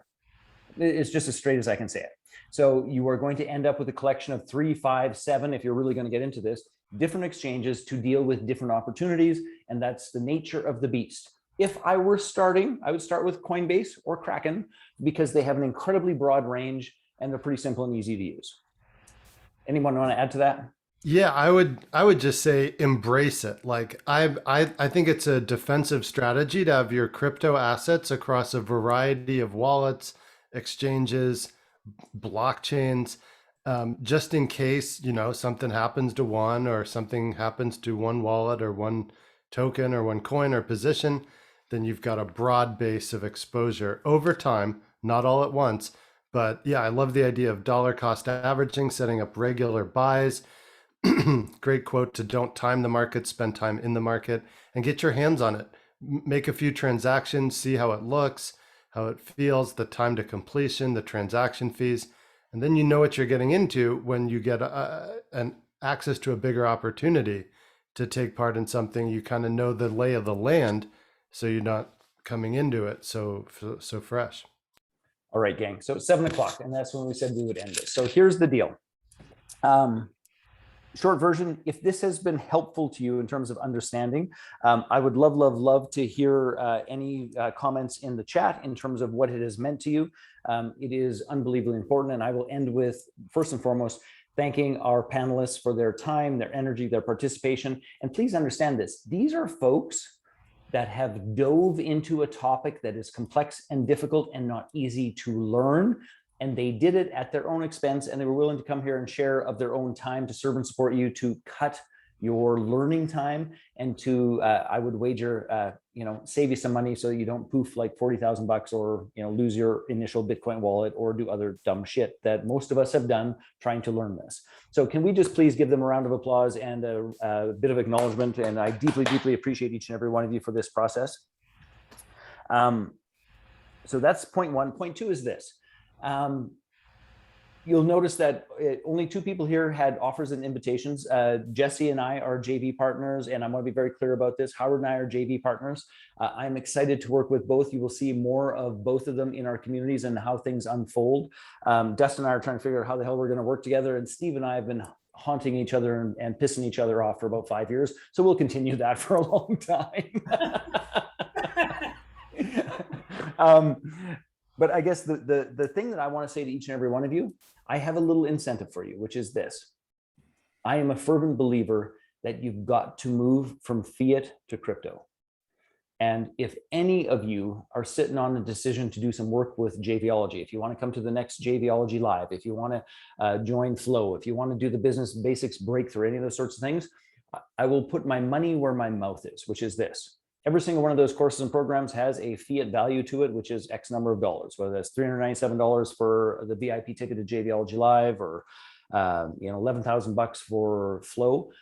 I will put anything, absolutely anything that we sell at fiat, I will put it at 75% for anyone who pays with crypto. You can save yourself 25% simply on anything we do, simply because I believe in the movement of the market, and I believe that you should go get a wallet. You should move some goddamn money over there, and you should participate with us at a meaningful level. And I'll just knock 25% off, because here's what I believe. If you pay me in crypto in 3 years, that 25% will turn into another 100 or 200% for me, as straight as I can say it. So that's me putting my money where my mouth is and trying to encourage you to go get in the game. All right. One sentence from each of my panelists that are left, and then we're closing this thing off. What do you want to end with? And let's start with Howard. What do you want to end with? One sentence. You're muted. Sorry, Howard, I muted you. Oh, okay. My sentence is take action now. Do not wait, and just get started. Jesse, you're up next. I'd say NFTs are the way to be. And if you got questions, let PowerFan hook you up. Awesome. Alexander. Sell me your graphics cards. He's not even joking. He's not totally. If you have an old computer in your basement, you just send it to Alexander. Dustin, brother. Do it. All right. So if this has been valuable to you, please let us know. We will continue these conversations because I just deeply believe with every cell of my being that this is an absolutely easy process. And Marilyn, I just see your note. How do I do this? How do I pay in crypto? If you want to pay for anything in crypto, just send me a note and I'll help step you through that process so that it's simple, easy, and clean and clear. All right, my friends. Thank you for your time. Thank you for your participation. And Jesse, yes? Or you're just saying bye? Just waving goodbye. Gotta run. Thank you, everybody. Thanks for coming. All right. Take care, everyone. Have a fantastic evening. We will see you soon. Bye-bye. Have a great night.